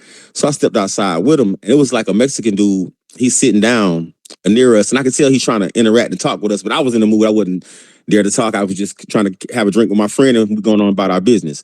So my friend smoked cigarettes and he seen my friend pull a cigarette out as we going out the door. So I knew, I said, man, this guy's about to get up, come behind us. I really don't feel like being bothered with nobody.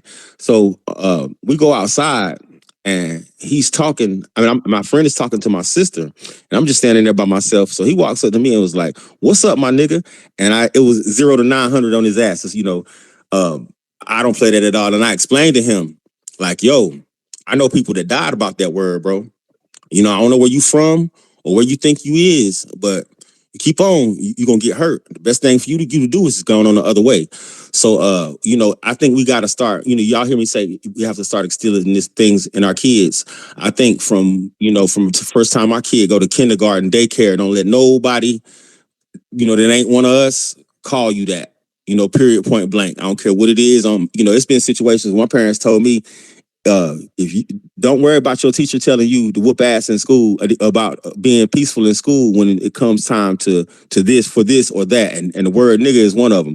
I was always told from the time I went from kindergarten to high school that if somebody call you nigga, whoop off on their ass. You don't worry about getting no trouble because the only trouble that you can get in really is from me. They suspend you, so be it. And I land my plane. Thank you. Go ahead, Black Truth. Thanks, Sister Wani. Thanks, Agent Zero. That was very interesting. Yeah, I did want to add some insights. Brother Lemanuel was talking about Mexico, and I lived there for a little while, and I know some of the native people who are there, some of the people who are true natives to Mexico, very dark skinned people, and they're treated like trash. Many of them are homeless. The only way of them making money is by, doing pottery or like baskets, blankets, stuff like that. Are these the Afro Mexicans that were recognized or another group? Mm, The black Mexicans. I'm not sure if they are Afro Mexicans, but they definitely have very dark skin, and Interesting. they're treated horribly. And a lot of people don't realize some of them do not speak Spanish, so that's a big barrier for them. That's part of the reason why you don't see them coming What do they across the speak? border. No, this is serious. They don't speak Spanish. They have like a different dialect. So it's similar to how you to where you when you go to different countries and there's like a native population and they're secluded and they have their own language. Yeah, it's just like that in Mexico. So people have to learn the dialect, and sometimes they'll have like an ambassador that teaches Spanish to a few of them, and then they can interact between that ambassador. But yeah, some of them do not know, traditional Spanish. They have their own dialects and quote unquote languages. But yeah, they are very anti-black in Mexico. But also, I wanted to add that one of the things that I didn't hear mentioned was the permit office. That's a place that has been overtaken by Hispanics. That's one of the places that they target, along with the politics, along with the jobs and other things. They target that permit office because that allows them to block you from getting construction deals. That allows them to block you from getting building permits, from getting, a lot of things. Whenever you own like, let's say you're a plumber, or you're into construction or whatever it is, you have to pull permits for different spots. So if they block you, they're blocking you from getting business. Meanwhile, they give their buddies all these permits, for either a reduced price or expedited with no charge, all this kind of stuff. So that's a big portion of them blocking. Even Brother Tyreek mentioned he had trouble pulling permits and things for That's his right. They got museum. that all blocked up. hmm Yeah, so definitely call ICE, call them twice. Right now, the ICE phone lines are blocked. I don't know if this is a Right. permanent thing, but Everybody called them at the they, same time. yeah, but they're directing everyone to the online platform. So I put that in the jumbotron. Okay, thank Get you. on your ICE game and make sure you get as many as you can out of this country. Yeah, can I say something real quick? Uh, j- can we Yeah, just I let was pretty Rob much go? I was Because pretty we much want to done. talk to you. You had an exciting video, so you're next after Rob the Yeah. Whip. Yeah, tell us all about it. Right after Rob the Whip. You ready, Rob? Yes, ma'am.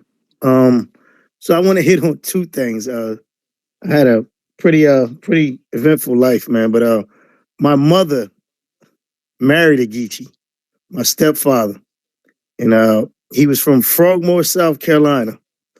And that was my first. I met him when I was 10 years old when they got married. So um, yeah, I know Geechees very well. And then I turned around and my first duty station in the military was in Charleston, and I was, dated a Geechee female, and she was beautiful. She was bad, but my mom told me, she said, "You go down south, don't eat nothing that them girls make you that's a stew. No soups, no sauces, no nothing." And I was like, "Why?" She was like, "Because they practice that voodoo down there, and they put stuff in your food. They put the period blood in your food." I didn't believe it. So, long story short, I'm sitting down at a couch, and she pulled hair out of my arm. And I was like, "What the hell are you doing?" I had my arm around her. She said, "I gonna put this perfume, your hair in perfume, and you smell me wherever you go." I said, "For real?" I was like, "Okay." I said, "You you want something from 7-Eleven?" She was like, "Yeah." I said, "I'll be right back." Man, I got so out that house so fast, I Oh, never you saw act that girl like again. me. That's one of my moves. Yeah, man, I got out that house so fast. I was like, so that Geechee stuff is real. And are they descendants of Nigeria? I'm gonna tell you, hell no. That's their own culture. They're the original descendants of the slaves. They're the slaves the descendants of the slaves that never left. Because my stepfather, his family lived on a plantation of the old slave masters that that they were on, that their kinfolk was on from generations back. They had the whole. I think it was they had like I think it was 200 something acres of land, if not more, down there, and they're still there to this day. Um, but yeah, so that's all I had to say. Oh, and lastly, as far as I was hearing y'all saying that it's hard to get stuff done in California because everything is the Mexicans have everything kind of tied up there. That's why, like earlier when I first found this room, I was saying that we as a people, man, instead of pushing a lot of our kids to get into sports and stuff, get them into politics in their own neighborhood.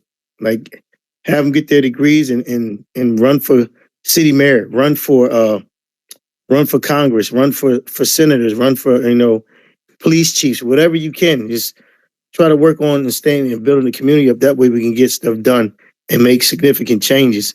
Especially now that Trump's back in the White House, we're getting kind of a reset button where we can kind of do things and have a chance to kind of do things right, not just in our neighborhoods and our communities, and getting with all these immigrants getting out of there. So there are a lot of tethers in positions of power, and I don't know how they got there. It's that guy down in Florida, that dude. He's from New York, but he's Panamanian. I forget his Yeah, name. it's planned. They're doing this deliberately. Yeah, so They're placing their people in our country so they can advocate for their little islands and their little countries and Absolutely. use our power. That's And like yeah. I mean, what Ilhan Omar is doing is what they're doing. that's that Sudani woman. Is that her you're talking Yes, about? Somali. Yes. Yeah, yeah, Somali. Yeah, they need to get rid. Did you know she was a criminal? Yeah, she's very much a criminal. She could be deported tomorrow if they really put the boot down on her. Man, somebody She should. I'm married her like, brother. somebody should. I'm like, that's crazy. I didn't know that. But yeah, I land my plane with that, man. We just need to switch it up. We got the reset button. Let's get it. You know. Yeah, we sure do. This is our opportunity to clean this country up real good. Go ahead, the black Wani, did you hear? vanguard. Wani, did you hear that? Wani, real Uh, quickly about Ilhan. Is it true that she married her brother? yes, she married her brother. Oh my She God. did to so he could come into the country. She's done election fraud. She married her brother. She's got a long, long list. So they're just gonna, she's been protected, and now she's not protected. So hopefully she'll be out of there. Go ahead, the Black Vanguard. We want to hear an I update. never hear anybody mention anything about her being married to her brother. I wonder why Okay. everybody's keeping it. Go ahead. Oh yeah. Shout out to the space. Shout out to Wani, Nikki the God, Professor Allen, everybody in the space. So this video I did was happening about you had this unhoused people now. For you understand that I advocate for the homeless people. I feed the homeless people. I give them housing out of my own money sometimes. And also I go to Sacramento, I advocate for reparation. I go out throughout this country and advocate for my people though. Now that video I ran into that person from Barbados. I had a conversation with him though twice though, and I asked him, "Why you got that sign, brother?" I was respectful to him though. The first time, and we started chopping up. He's saying that this and that. Then he put the sign down. He left the first time. Second time, he started being disrespectful. He had two signs. That's one of the signs he had. Why the white man had to enslave? Why had the white man re-enslave the black Americans? And he put Latinos and other stuff on there. And then his other sign he had two signs. His other sign said, "Why have the N with the ER? Why have niggers basically have been enslaved though?" So he said a bunch of disrespectful, disparaging things towards Black Americans though. So I let it go. Then he said something to me before that. He said Black Americans ain't no good. They lazy. Y'all don't deserve no reparations, y'all Yankees and all that type of stuff. So I went off, I put the camera on, I started recording though. And that's the situation. They said I pushed him, I didn't attack him. I pushed his sign down, and then Should have that's been where he put got. on the train tracks. I pushed his sign down. I smacked the sign You down, stuff like did. that. That's where he jumped up though. While I smacked the sign down, but I didn't put my hands on him though. They try to make it seem like I Mm, put my hands on him though, you should have but been that's the slapped up, situation that happened. but that's But a just lot of people, me. some people say I was wrong. Some No, people you say I was weren't. right though. You So were I just want to right. get everybody's feel on that though too. Some people say I'm an Asian and all that other stuff though. So I just want to see where everybody's opinion on it though. Should I apologize or not though? I just want No, to hear everybody's opinion he though. was very nasty, disrespectful, said to stick something up your anus like a billion times. He was Yeah, he did say that. disgusting. He was very disgusting, horrible person. Yeah. Hey, Ronnie, It looked like he can peed I on add his this? shoes. Looked like he peed and shat on his shoes. Can I add this, Uh, Ronnie? Yeah. uh-huh. Yeah. See, with the Mexican guys in California, the main thing that they really hate, they hate to see a brother out and about with a Spanish chick. They get very, very vitriolic and wants to show out and get a couple drinks in them and all of a sudden want to be tough, especially when they out there in groups. When they out there in groups, they really want to all of a sudden challenge a black man if he's basically by himself. Now, if it's like two or three black guys out, and they're not going to be willing to really challenge like that unless it's like 10 or 15 of them. But yeah, they're very jealous about that. That's if you want to trigger them, be out somewhere and about with their women and having a good time. And yeah, they might feel the need to show out. I'm just just wanted to add that to. Thank you for giving And us. then also a lot of people say, how come you don't have that smoke for only for black immigrants? So I do, like back in 2018. The Oath Keepers came into South Central. Me and a few other people, and some other people, a few hundred people on the front line waiting for them to come. They asked if them came, so we actually ran them up out the community. So yeah, I don't only have a house smoke for non-black melanated immigrants respect black America. I got smoke for anybody that respect our people. Mm-hmm. Because I can't. I've traveled several Caribbean and African countries. I wouldn't dare go over there to none of these Caribbean, especially Barbados. But I've been to Barbados about a year and a half ago. I would never bring my Black American self over there to Barbados and have a sign telling them why has the British re-enslaved the Bajans. No, don't be Nah, upset but about that Vanguard, you good, situation. brother. Sorry, Sister Wani. I didn't mean to cut you off, but I got to get back to work in a second. I just wanted to, Okay, go ahead. commend this brother for his work that he do. I was in the other room with you. They didn't bring me up in time before you left, but yeah, they were saying you was wrong, my nigga. But I had your back. You know, when I got up on stage, disrespect is disrespect on all levels. However it come, whoever it come from, need to be checked. Full stop. I'm not gonna sit here and sugarcoat shit. If a motherfucker wrong and he a bum, get checked. If a motherfucker wrong, he a billionaire, get checked. You know, we ain't finna pull this bullshit talking about, well, that's not how we supposed to delineate and you wrong, you off code. No, nigga. The whole point of being on code is checking the disrespect.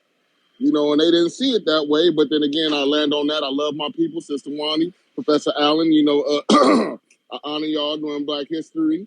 Come You too, on, I'm Sister here, Nikki. brother. Oh, But a lot of people what's say up, I my was a guy? clout. Some people say I was a clout chaser Yeah, though too. they did. Well, But we know you ain't on but that. you're But I not. gotta get back. I gotta get back to the plantation. I love y'all. Be Okay. one. Stay Yeah. vigilant. Carry a weapon. Love, peace, reparations, and Hold it down, delineation. Capone. Mm. Hold it You down. know it. You know it. Hey Wilson, no, Wilson. Let me ask you a question. Hey Wilson, fan club. Let me ask you a question. Oh, hi. I wasn't sure. I thought you said housing. I'm sorry. Yes, yes. Are you offended by what I said to him? If I'm what? Are you offended of what I said to him as you being a non-black American? Were you offended though? No, actually, you know what's so funny? Your timing is absolutely right. I sent you a message on your channel right now of something that I posted. Look, I saw the video, but I was smart enough to I felt maybe that wasn't the whole video, but then I saw the whole thing, and then Draco took a picture of the sign, and I said to you in a message, you'll see it, that it's almost similar to when back in 2017 or 18, when Kanye West was on TMZ Live, and he said something to the effect of, slavery lasted for 400 years. That must have been a choice for them. And Van Lathan lost it. He was absolutely offended. And I saw it. I remember, and I was like, what was Kanye talking about? And I wrote to you, and you'll see it in the back channel to you, that you felt the same way too. The thing is this: is he homeless? I'm assuming he is based on what he looked like. Does he have some kind of mental illness? Maybe, maybe not. But he's not unintelligent, and his writing is very legible. And so, and then it said something like re-enslaving Latinos and African Americans, if I'm correct. Yes, that's what the Yeah. sign And said. so Yes. I said in that message to you, I said, you know, he we're going to assume that he knew that by writing that in a city of Los Angeles with a state that has 16.6 million Latinos, and that you're in a city called Los Angeles with a lot of them, that he was possibly was he trying to incite an argument? Was he trying to incite a fight or something worse? Who knows? But you could assume that was the premise. Okay, but having said that, um, from what I could see, you did just what I could read what I wrote, but you did just what Van Lathan did. You were triggered. You found it in bad taste, and you called him on it. One would say that he has the freedom of expression. It's his right to have that sign up, and legally it is, but morally it's wrong. And does he have some kind of issue with African Americans and Latinos? It could be the case, uh, or it could not. You don't know what goes on in a person's mind. But what I was thankful about was that neither one of you were hurt, because I wouldn't want to see that go that far. Um, um, I just you had every right to hurt. You had every right to defend yourself and Black American people. And I just hope that it is a learning lesson for everybody. I'm not offended. You see, what people don't I've learned in these 5 years that I've been in the social media space is that I am very unique. I am not an ally because I read some books. Okay. I would say rather that I'm not unique. More, my parents were unique. So although I'm not born a Black American, if you were to know my parents, you would be like, oh wow. It might be a shock to many, but I'm older than most of everybody in this room. It's just different. It's very different for me. Um, what I saw in that clip, and then he had a knife as well too. I think he had a knife. Didn't he have a knife or something like that? Did he have a knife or something in his hand? He had something. I didn't see a knife. Oh, I or he didn't had see a something. I knife, don't know but what he had. Vanguard. I don't know what he had, but if he had anything. But I don't understand why the Pan Africanists ignore all the stuff that was pouring out of his dumb mouth when it and just wasn't until act I like couldn't he's see. some beat It down looked person. like it was something like he did have something in his hand, like something sharp in his Yeah, hand. He did though, trying to hide Mm. it though. He yeah. did. I mean, look, I.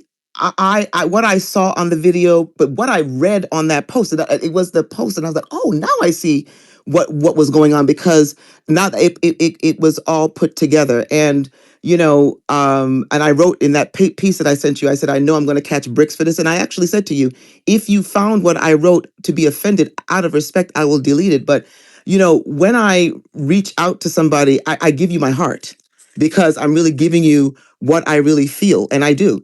I feel sorry for him, because clearly he looks homeless, and he may or may not know what he's doing, although he had to have known that by writing what he did, listen, he could have ran into some Latinos, and the outcome could have been far worse. You know what I mean? So that he did that made me feel like he wanted to incite something. Maybe not, but something. But he definitely has an issue, and it might be a mental issue. And that's what I think, because I could kind of see it in his eyes. You know what I mean? But you had the right to be upset. Like Van Lathan had the right to be very upset with Kanye West about that. When I saw that, it kind of reminded me of that. And, So we're gonna go to the hands. Miko's. Hello, everybody. I don't know if you can hear me Yep, well. I'm in the car we driving. can. Okay. Want to first start out by saying thank you for letting me up, everyone. Wani, Nikki, Professor. I was just curious on how the conversation actually started. Like, what were you guys talking about? Because everybody's seeing you react to somebody, and I'm seeing somebody like being extremely disrespectful, talking about slavery, talking about slaves. Like they knew what they were talking about, And right now, at this time, and the way we're delineating who you are, we need to speak up. So, I probably would have did the same thing you did, but I'm just curious on what that conversation was before, Well, we had before the video. we had a conversation about.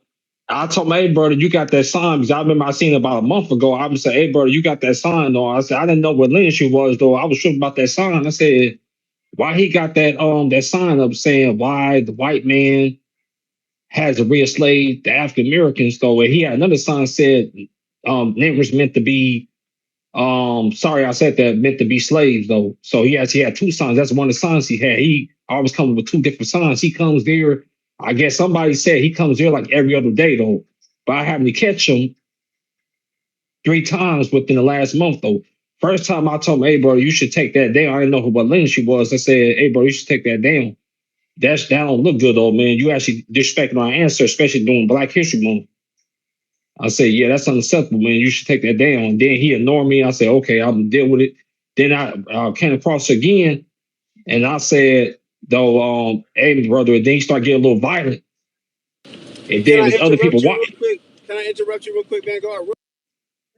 That the sign Wait, said, I'm sorry. Okay, go ahead.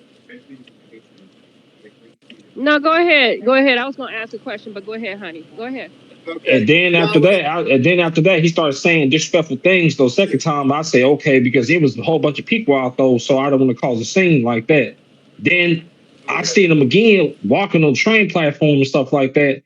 So because sometimes I get on the train, sometimes I don't drive. I just get on the train sometimes though, all throughout California, all throughout the city though. So I happened to see him. He had the signs. I confront him again, follow him to the train station. I asked him a question, and then he started saying, "That's why Black Americans are no good. They lazy. They slaves, stuff like that. Y'all ain't getting no reparations." And what else he said? Yankees, y'all Yankees. Okay, real And talking quick, about Vanguard. disrespect. I'm just a little confused now. It sounds like this is somebody that you normally see, and this is No, something that's not. No, that's not somebody I see. That's like the third time I seen him though. you've seen him. And real quick, what I was trying to ask is, what did the sign say African American? Because what I'm trying to get to is that if these people don't know the difference between an African American and a Black American, I feel like there's a different way we can educate them. Maybe I'm too lenient on that, but it sounds like he didn't even know the difference, and he's trying to lump us all together.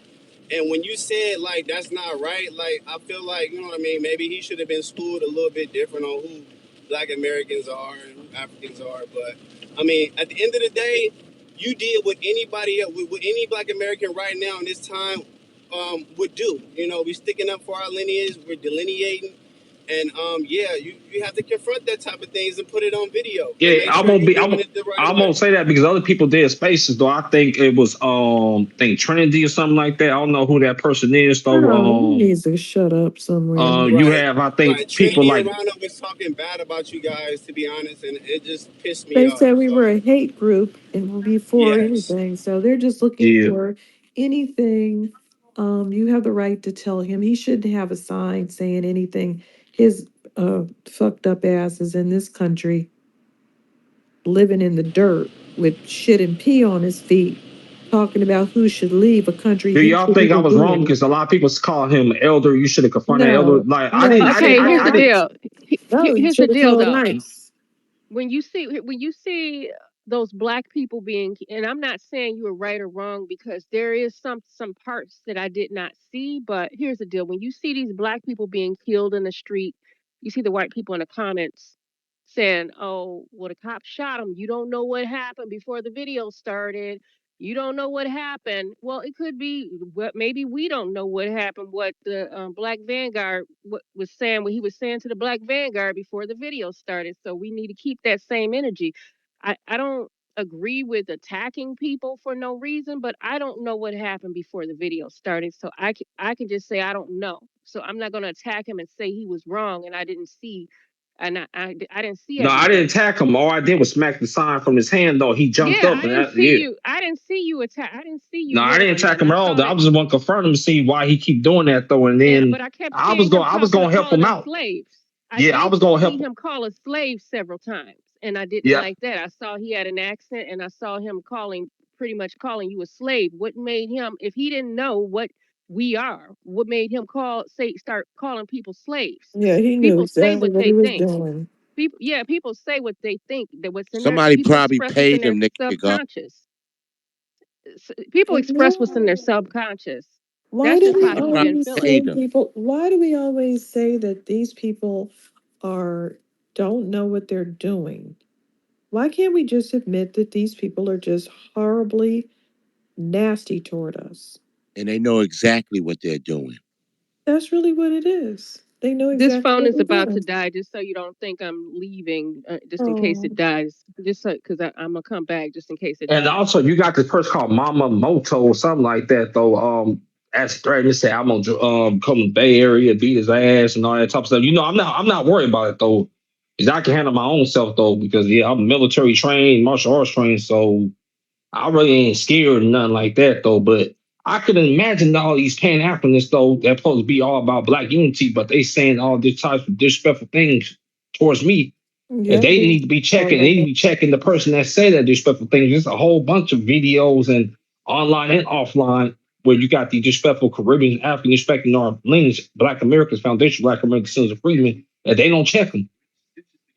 No, They allow they have selective outrage though. they really do. And here we are again with that man saying all kinds of stuff and them infantilizing him. Oh, he doesn't know what he's doing. He's homeless. He's crazy. Everything under the sun. He's gone into his shed and drew up a bunch of stuff about who should be kicked out of a country he should be kicked out He of. said I was gonna help him out though. I was gonna give him Nope. I was gonna give him Nope. food, house, and I was gonna help him out though. Nope. But so after he started disrespecting me and stuff, I said no man. Because Mm-mm. I always help people out though. Right. We know. We Yeah. already know you're community minded. You don't have to convince me. Okay, so let's go to Rock real quick and then back over to Miko's. Uh, Peace to the family. Sorry if the signal cut out. I hope it stays good, but I'm driving up in the North Georgia mountains. I didn't get a chance to see the Black Vanguard's post. I'll check it out as soon as I stop. But it was a lot of great topics that were touched on in the room earlier. Um, Professor Alon had said something about he was hearing a lot of younger people in Atlanta like just dropping the N word, but different races of people. I'm from Atlanta, but I'm from, I guess what they say, I'm from old Atlanta. So I grew up in an area that was like very segregated. Like I literally know what it means when they say the white people live across the tracks. Like that's the kind of area I grew up in. And we didn't have that type of mentality growing up where anybody could just drop that word. So, with Atlanta being, I guess, an international city and Hollywood moving there, it's just a lot of unruliness and degeneracy, and it's not the city that it used to be, and it's rapidly changing. I think it's like seven or eight Hollywood studios in Atlanta now, including one about 5 miles from my house. Uh, the point about are Geechees Nigerian? I don't know enough about Geechee culture. I hear people talking about it a lot, but I have to do my studies on that. So I'm that mea culpa. I'm behind on that, but I would say I just doubt it, just based off of what I've heard so far. Um, does speaking Spanish make you Spanish?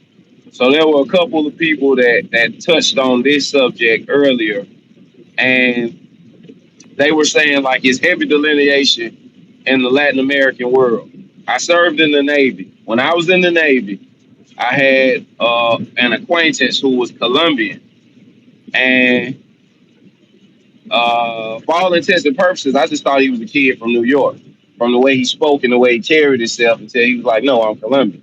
So we got to talking about it, and I asked him, "Well, what about this group of people and this group of people?" And it was like I was talking to Archie Bunker. I mean, when I asked about Mexicans, he was like, "Oh, they lazy, they don't want to do nothing." I asked about Puerto Ricans, he was like, "They speak Spanglish, we don't respect that." I mean, every group of people in the Latin world, he just totally disrespect, and he meant it.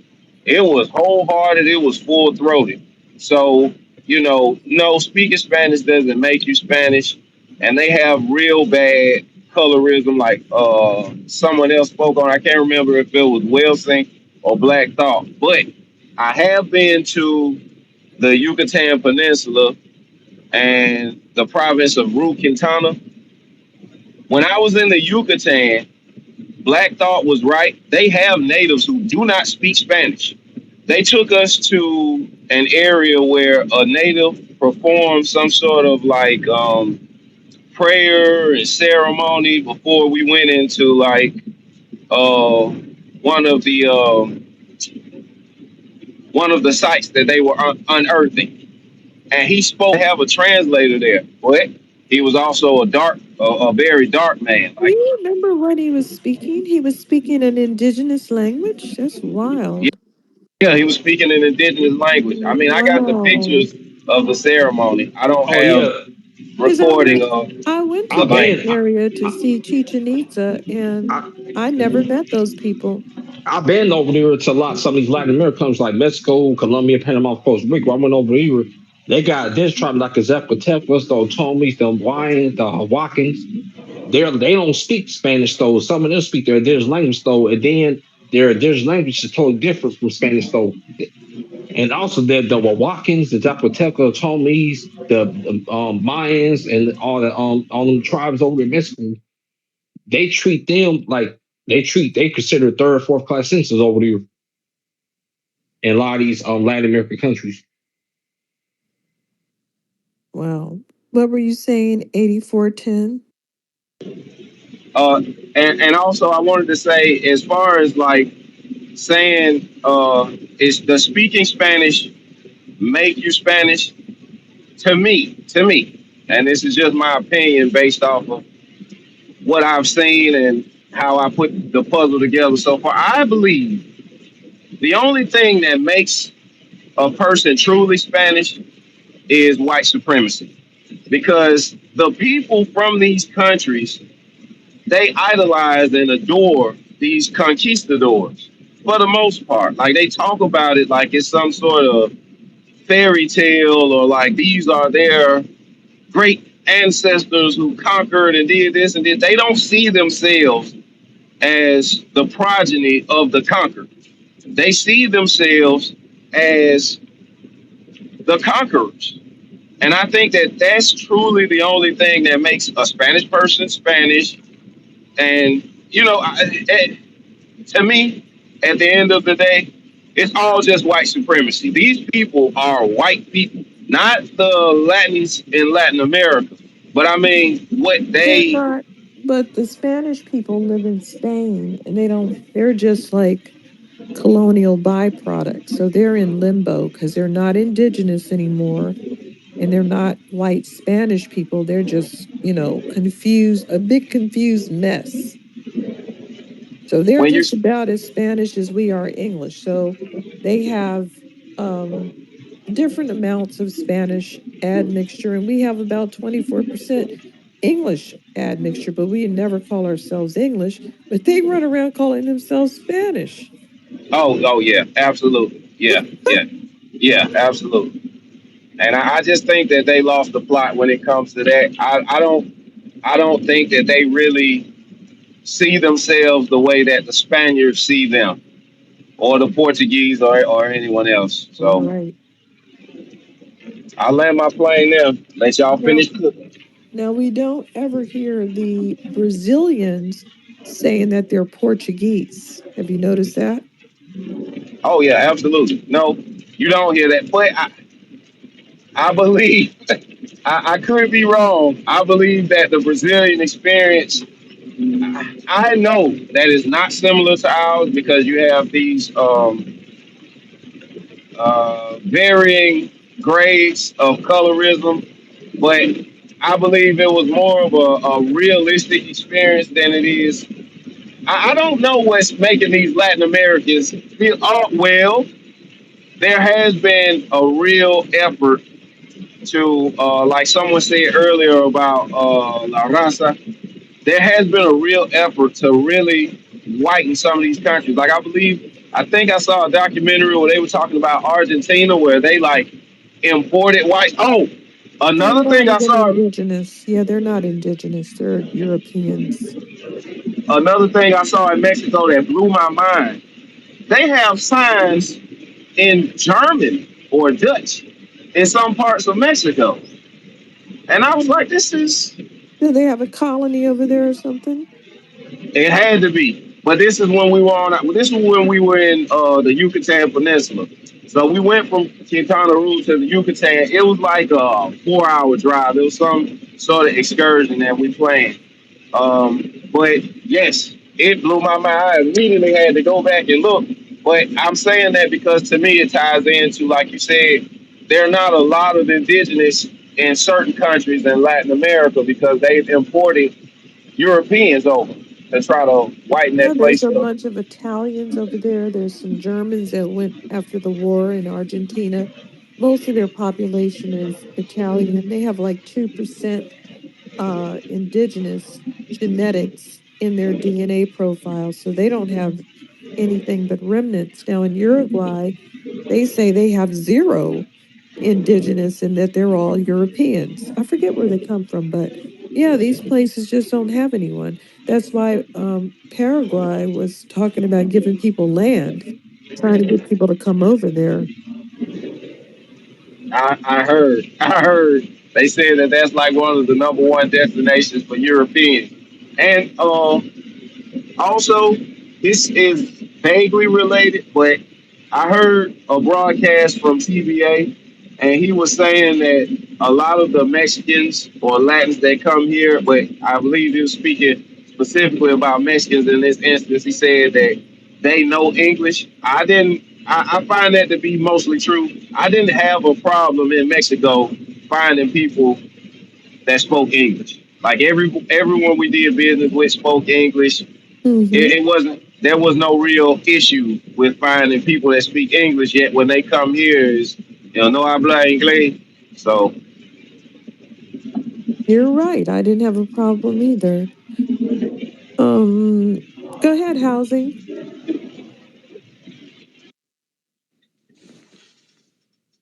Oh, I'm here. I I lost my train of thought because I had to take care. I had to take care of a call. I'll get back on later. We still here. Okay. Oh, Wani, I got it now. Wani, Okay. Go I ahead. want to move off script if it's okay. Yes. The two congressmen, women, the two congresswomen, the bald headed one, and it's another one. Did you? I know you seen. Yep. Break that down, Wani, from your perspective. Well, there's a room about it. I was in Lou Fack's room, and they're introducing a bill because they want to look like they're doing something for us. It's going to fail because Republicans are in charge of all the houses. Plus, it was probably a nothing burger anyway. Even if the Republicans said yes, it probably would be garbage because Republicans, um, I mean, Democrats, they are just trying to save face. They really lost us. People are really not interested in them, not even looking at them. They're doing anything and everything to get us to turn back around and look. But you should have done that when you had full control of the government. You Both see, houses. they had everything. And they chose to play games. They chose to kick us in the teeth in California. And it was controlled opposition all the way. And so now they're over here talking about pushing a bill through.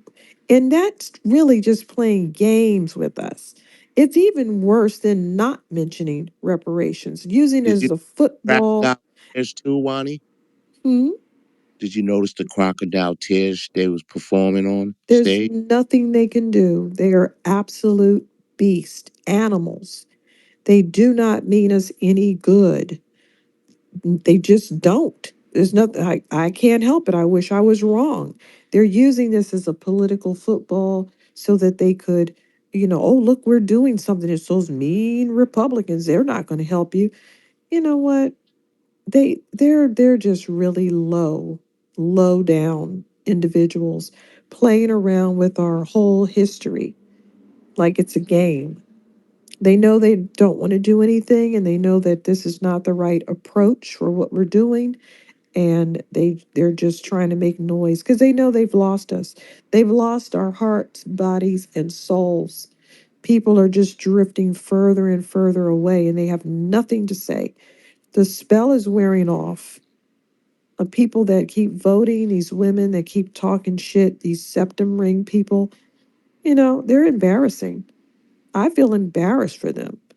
Black women just sitting up there pushing this. They should be ashamed of themselves. I hope they're not mothers. This is our opportunity to get drag queens out of the classroom. This is our opportunity to not have to talk about pronouns. The Democrats have done institutionalized pedophilia, institutionalized child abuse, stopping people's puberty, cutting people's breasts off, putting men in women's sports. They have done catastrophe against us. And we just don't believe it. People are oblivious to it because why wouldn't they be? Wouldn't you not expect that to happen? Oh, yeah, that's my take. Thank you very much. Hey, Stacy. Hey, Wani. Hi, Nikki. Hi, Professor. How y'all doing? Peace. Peace. Just got off work. So, anyway, and it's raining out here. You know what? I heard somebody, you guys were talking about people, the whole no speak English when they get over here. Do you know, I actually knew a girl who told me, she's Mexican, told me about, she said they actually tell them to say that.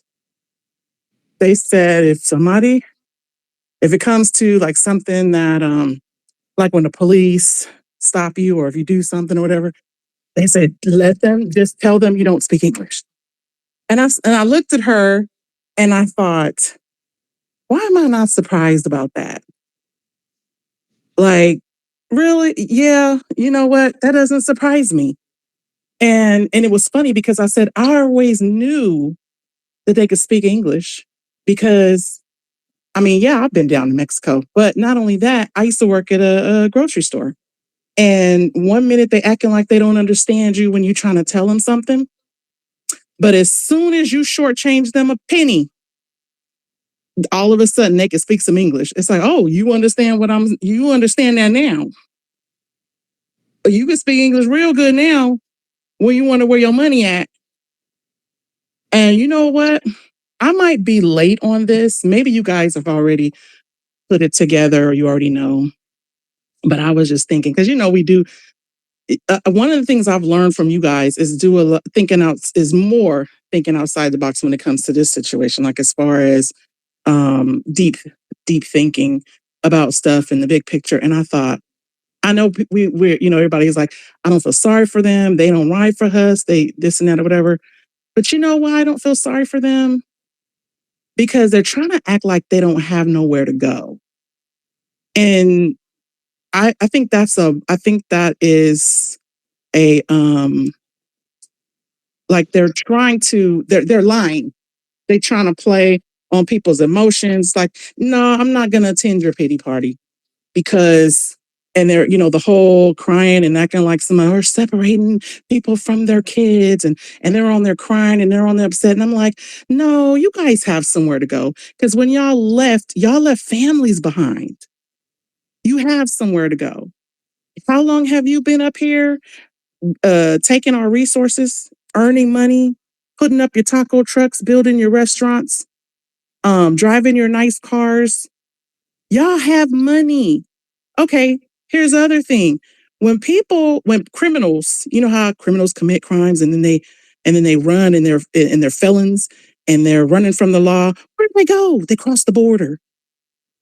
So obviously they know they can go to Mexico and make a living. They're on the run. How many people have that I've run into that make a decent living and they take vacations to Mexico. The prices are good. They talk about how cheap stuff is. I've known people saying they're going to buy a vacation home in Mexico when they retire. You trying to tell me that when you get kicked out of the United States, you won't be able to afford a home out there? If you and y'all have a place to live out here? I mean, do they want I to don't feel, swap continents? Because they got better I weather. don't, well, here's the thing. I'm not buying none of that I mean, bullshit South because America has better weather than us. Right. But here, the thing is, what they're crying about is the freedom to come and go as they please. Because don't act like they don't go cross the border to go party, or cross Yep. the border to get their cheap medications, or cross the border to go get surgery, cheap surgeries, or they do it all the time. They go back and forth all the time. And I'm like, and now you're crying. No, you're crying because you want your freedom, you want your privilege, and then they sending money. If you're sending money, so you don't act like you don't have nowhere to go because you got family that you left behind that you're sending money to. You got your place all cushy. You're just mad because you ain't gonna be able to come back as you please, come back Right. when you feel like it, and you're in that this little privilege is being taken away from you. So yeah, all that little crying and stuff and words about people. No, we not helping y'all. Hell no. No. Um. And like I So said, if they want to swap out, because we're most of this country has 4 seasons, and Mexico is still mhm, North America, but it has better closer to weather. the equator. And if you go to South America, it has better weather than, than our country. So if they want to come up here, we can swap it out. Everybody And ready? then it's like, right. And then it's like, why are you crying? They speak your language. You going somewhere that Right. speaks the It should language be you speak. comfortable. And how the hell you got the nerve to come up here? There are some schools that are making kids learn Spanish and That's gonna be or over. be bilingual. You got jobs that are like, oh, you get paid more if you're bilingual, or they require you to be bilingual in order to get hired. Up Hmm. here in the United States, are you serious? Where we all speak English, why should we be forced to have to speak your That's language? their way of excluding us from those jobs. Exactly. And you go to some of these places where Mexicans work, or they don't hire no black. I worked at a job. And then they talk about they work hard. No, no, no, no, no, no, they don't. Once they get Americanized up here their mindset or get comfortable, oh, they lazy as hell. They're always looking for shortcuts. Let me I pick had a back on that too. It's I two. had a It's, let me go ahead. finish my thought. I'm so sorry. But No, I'm gonna try I'm gonna try to land real quick so you can jump in. Experience real quick. I had started this new job, trained with this girl, and I ended up getting a call, and it was a Mexican girl, and a lot of people in that department were Mexican, and and I get this call, and this lady on the other line, and she's like, "Oh, I was told to call back. I need to speak with so and so." And I was like, "Oh, okay. Well, let me find her." I go looking for her. This heifer been on her break already for like 10 minutes. I go find her, and one of the people she was talking to was a lead. And I said, she was like, "What do you need?" She goes, "You need something?" And I go, "Oh yeah, I have a lady on the phone. She's looking for so and so." She said that she was told to call her back once she got the information she needed. And she goes, "Well, can you just take the call?" I told her, look, I'm off in like 5 minutes. And she's asking for her. Well, she's on her break, so you'll have to finish the call. So I go to finish the call. I'm on this call for another 30 minutes. Now I'm stuck overtime. And I get up. I finally log off to work after I'm done. I have to restart everything all over. This lady already has this information. So when I get back on the phone, she goes, "So you mean I have to tell you everything all over again, starting from the beginning?" And I was like, "Unfortunately, ma'am, yeah." So I go back when I finally log off and get ready to go home. This bitch is still talking in this little group of all her little friends on their break. I was like, and I've seen too many instances where they are always looking for shortcuts. So when people tell me that they work hard, no, they're lazy as hell too. Once they think they got it in the door and they set, they're oh, please. So housing, I think you were gonna piggyback off of that. yeah, Go for it's it. it's a couple of reasons why they run up here, but one of them is that the dominant societies in those countries treat them like shit. Most of them that come up here are the short one, the Mostinos. Is that I'm pronouncing it right, Wani? Mosquitoes or something Yeah, like the that. mosquitoes. Why does it sound like mosquitoes? All right. I Well, was well, just gonna we say Call them mosquitoes, and mosquitoes. all right, but Wani, they we're Yeah, gonna bug the say hell out of you just just like mosquitoes. call them mosquitoes. mosquitoes. We're Yeah. gonna say mosquitoes, and another reason why they run up here is because they got the word. It's free up here, free medical, free everything. They don't get nothing in those countries. They get nothing, and they come up here because, as Tyreek said, They wasn't popping down there. They wasn't doing nothing. So they run up here. And also, they get plugged in for cheap labor to offset Black America. Well, now that they've learned some new skill from us Americans, take their ass back and get it popping down there. They don't want to And go they back. can speak this language they want. Yeah, because see why? They don't want They're to go back. lazy. They Yeah, just they don't want took to do the over work. they took over all the neighborhoods and blocked everybody out of them. Yes, they're going to get treated like Set crap. their The little dominant society down there Yep. treat them like crap. Set up their little criminal organizations. That's part of the reason they don't want us in the neighborhoods because they commit crime and they don't want outsiders calling the police or doing something like that. That's part of the reason. Besides being anti-black. Yes. Hey to Earth. Hey, Wani. Hi, Mhm. Professor. Hi, Nikki the God. Another thing I want to point out about these lazy ass fucking Mexicans is they are the main ones that apply for workman's comp on a job. At FedEx, where I was at, they was the ones on disability, light duty. That's all they do is fucking drain and scam the fucking system. I'm sick of these motherfuckers. And then my daughter, she had to go to the hospital. That's all was in the hospital. Man, I'm so fucking pissed off. It wasn't no beds available because all they stinking asses was in the hospitals. We got to get these motherfuckers out of our country. They are a strain on our system and everything, and they don't bring shit of value to our country. The roads is fucked up. Like, how the fuck are you working on the roads and they fucked up more now than they was before? Get that shit out of here, man. That's all I wanted to say. Well, that was a You're right lot. about them roads. Our fucking potholes out here are ridiculous. I thought I might have jacked up my car the other day. Damn. Maybe they're in working with the tire people. I said the same thing, I swear to God, because that's who own the tire companies out here. Mhm. And I said, I believe they working some type of scam with these people. Yep, just like the dentist giving us big lollipops and we didn't even notice. Now, who to Black? Did you want to go? How everybody doing? What's going on, Professor Nikki? One, it's like that. I never understood why the dentist did give you a lollipop after that. That is contradicting. You I made me mean, I think Well, got my a about it. dentist big always one. gave us the sugar-free ones, and that shit was Oh, nasty. I always no, threw it no, in the no, no, trash. no. We got the real sugar, and it was like as big as my face. Okay, damn. Y'all didn't get those, did you? Uh-uh. Well, Mm, Hell no, we got the little tiny nasty ass sugar-free nope.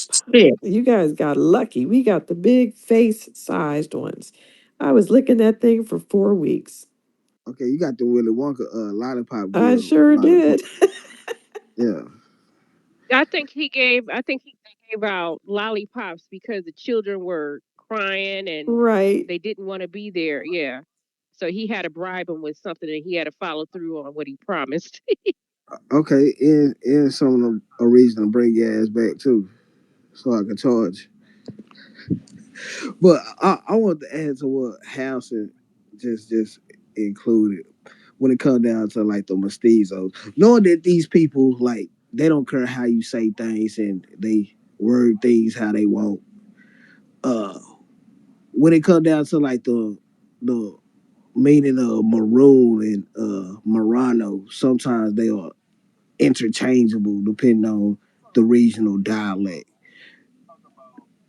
Do you think like that was a way that they used to like blend in people during that time of like the conquistadors and the time they was kicking people out of Spain during the Inquisition? They say that again. Like with like the way they was naming people during the time of the they was kicking people out of Spain, kicking the Moors out, and during the same time Christopher Columbus was coming over here and they was somewhat marooned or they had some maroons with them. it then like maroon being in the American dialect meaning like a runaway or a Seminole, another word for a Seminole. Do you think like they use that as a first kind of like way of strategically misnomering people like they do us now? I don't know. I have to think about that. Cause I asked that because you know when you use like when you learn words in different dialects and especially when it comes down to regional dialects like African, I had heard from this one scholar. I still can't find the video, but he was equating like the meaning of African and free in the French language, because you know the word of emancipation in French mean enfranchi, and knowing that these people like play word games and mental word games at that, like, and when the French freed some of their slaves, they used to call them enfranchi colored, and they equated it to free people of color in some regions in documents. Interesting. So uh yeah, I did a video about it, and because it always reminded me of the movie Amistad, when when the African stood up on the stand and he said set a free. And then ever since then it always like equated to like knowing saying an African in my head sometimes, and knowing that like Europeans came over and they, even though they couldn't say the words exactly how the native said it, they kept it a way that they could say it Mm-hmm. in to each other when they spoke to each other. They kept a variation of it, and then Right. you know later on through time we changed the words and we still use them, but they become different meanings. Mm-hmm. And knowing that a Murano and a maroon is somewhat interchangeable sometimes as a color in a runaway. I wondered if maroon meant they were dark red. I know it used to be like a dark brown. Yeah, reddish And brown. Well, here in the city, Wani, they got different names, like they use Moreno and Morena. That means, like, I be asking Dominicans what it is. They said, oh, that's black. Yeah. Or the yeah, word and knowing that colo. the Or the word colo, black. yeah, knowing that the Portuguese had they used like a seafaring a trade language. They interchange language like we do the English language, and they really wasn't a race of people. It just remind me how America does they global politics. Like English is not the standard language, but it is, but it ain't. You know, kind of like what I mean. I don't know how to like just say it in a super educated way. Our official language. Yeah, we don't have an official language. We need to have one. But we need to not have to listen to all this. If you speak Vietnamese, blah, blah, blah. No. You ready, original blood?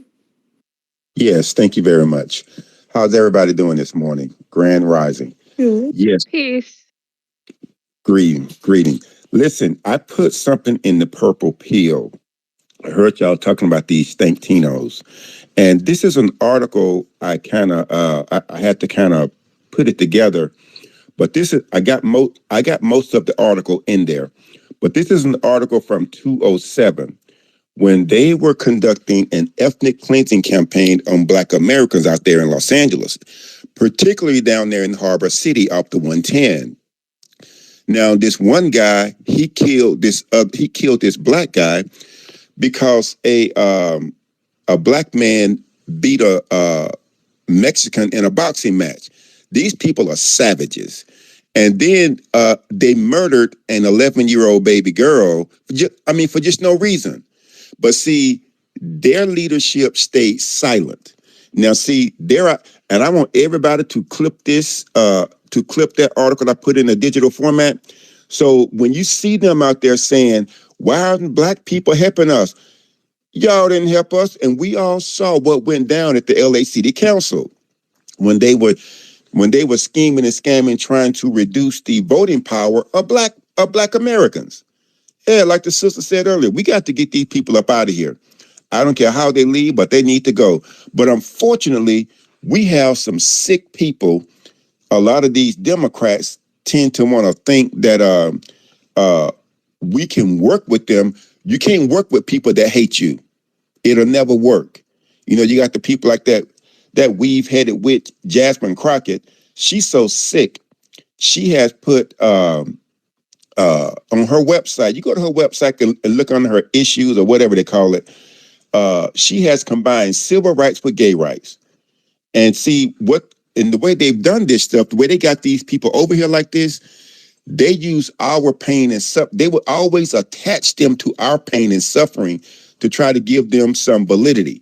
But see, now they're upset because people like us they're either holding spaces like this or we're in spaces like this where we can effectively communicate with one another. But I just want to share that with everybody so that people can have that, because they keep running around here asking the question, why aren't black Americans standing with them? You didn't stand when your people were attacking our people. You did not stand with us. You stayed silent. And that's what I think it was the guy named Maddox that wrote the article. But see, that's what's going on. And I just want to share that so that you all could have something that you could post and give it to them when they start whining about we're not helping them and blah, blah, blah. Well, we were giving you the same thing you gave us in our land. Thank you. That's very true. Yeah, Ronnie, They have not. can I add to what OG was saying? No, we ain't Yeah. stand, no, we ain't standing with them. How we gonna stand with somebody, right? They it was a lady and her daughter staying in some I don't know if it was some low income housing, right? But it was in their community. Them old assholes gonna firebomb the lady apartment with the child. The child got like some third degree, barely got out of line, got third degree burns. Hell no. Nah. We ain't standing with them. They did too many anti-black crimes against kids and women. They ain't gonna even come at the men like that. See, when they get into it with the men, they go try to attack the soft targets, like the little kid. They shot a little girl down there in San Pedro when they couldn't get at the niggas head up. So they seen a little girl walking to school. They shot a little girl. Hell no, we ain't getting down with them old racist, anti-black, and they cowards with it though. That's what I don't respect about them. I'm glad they're under pressure and they know that the country doesn't want them in the country. That's one of the perks of this. Not only are you getting deported, but if you don't get deported this time around, you know that this country voted to have you out of here and that we won't be going with you.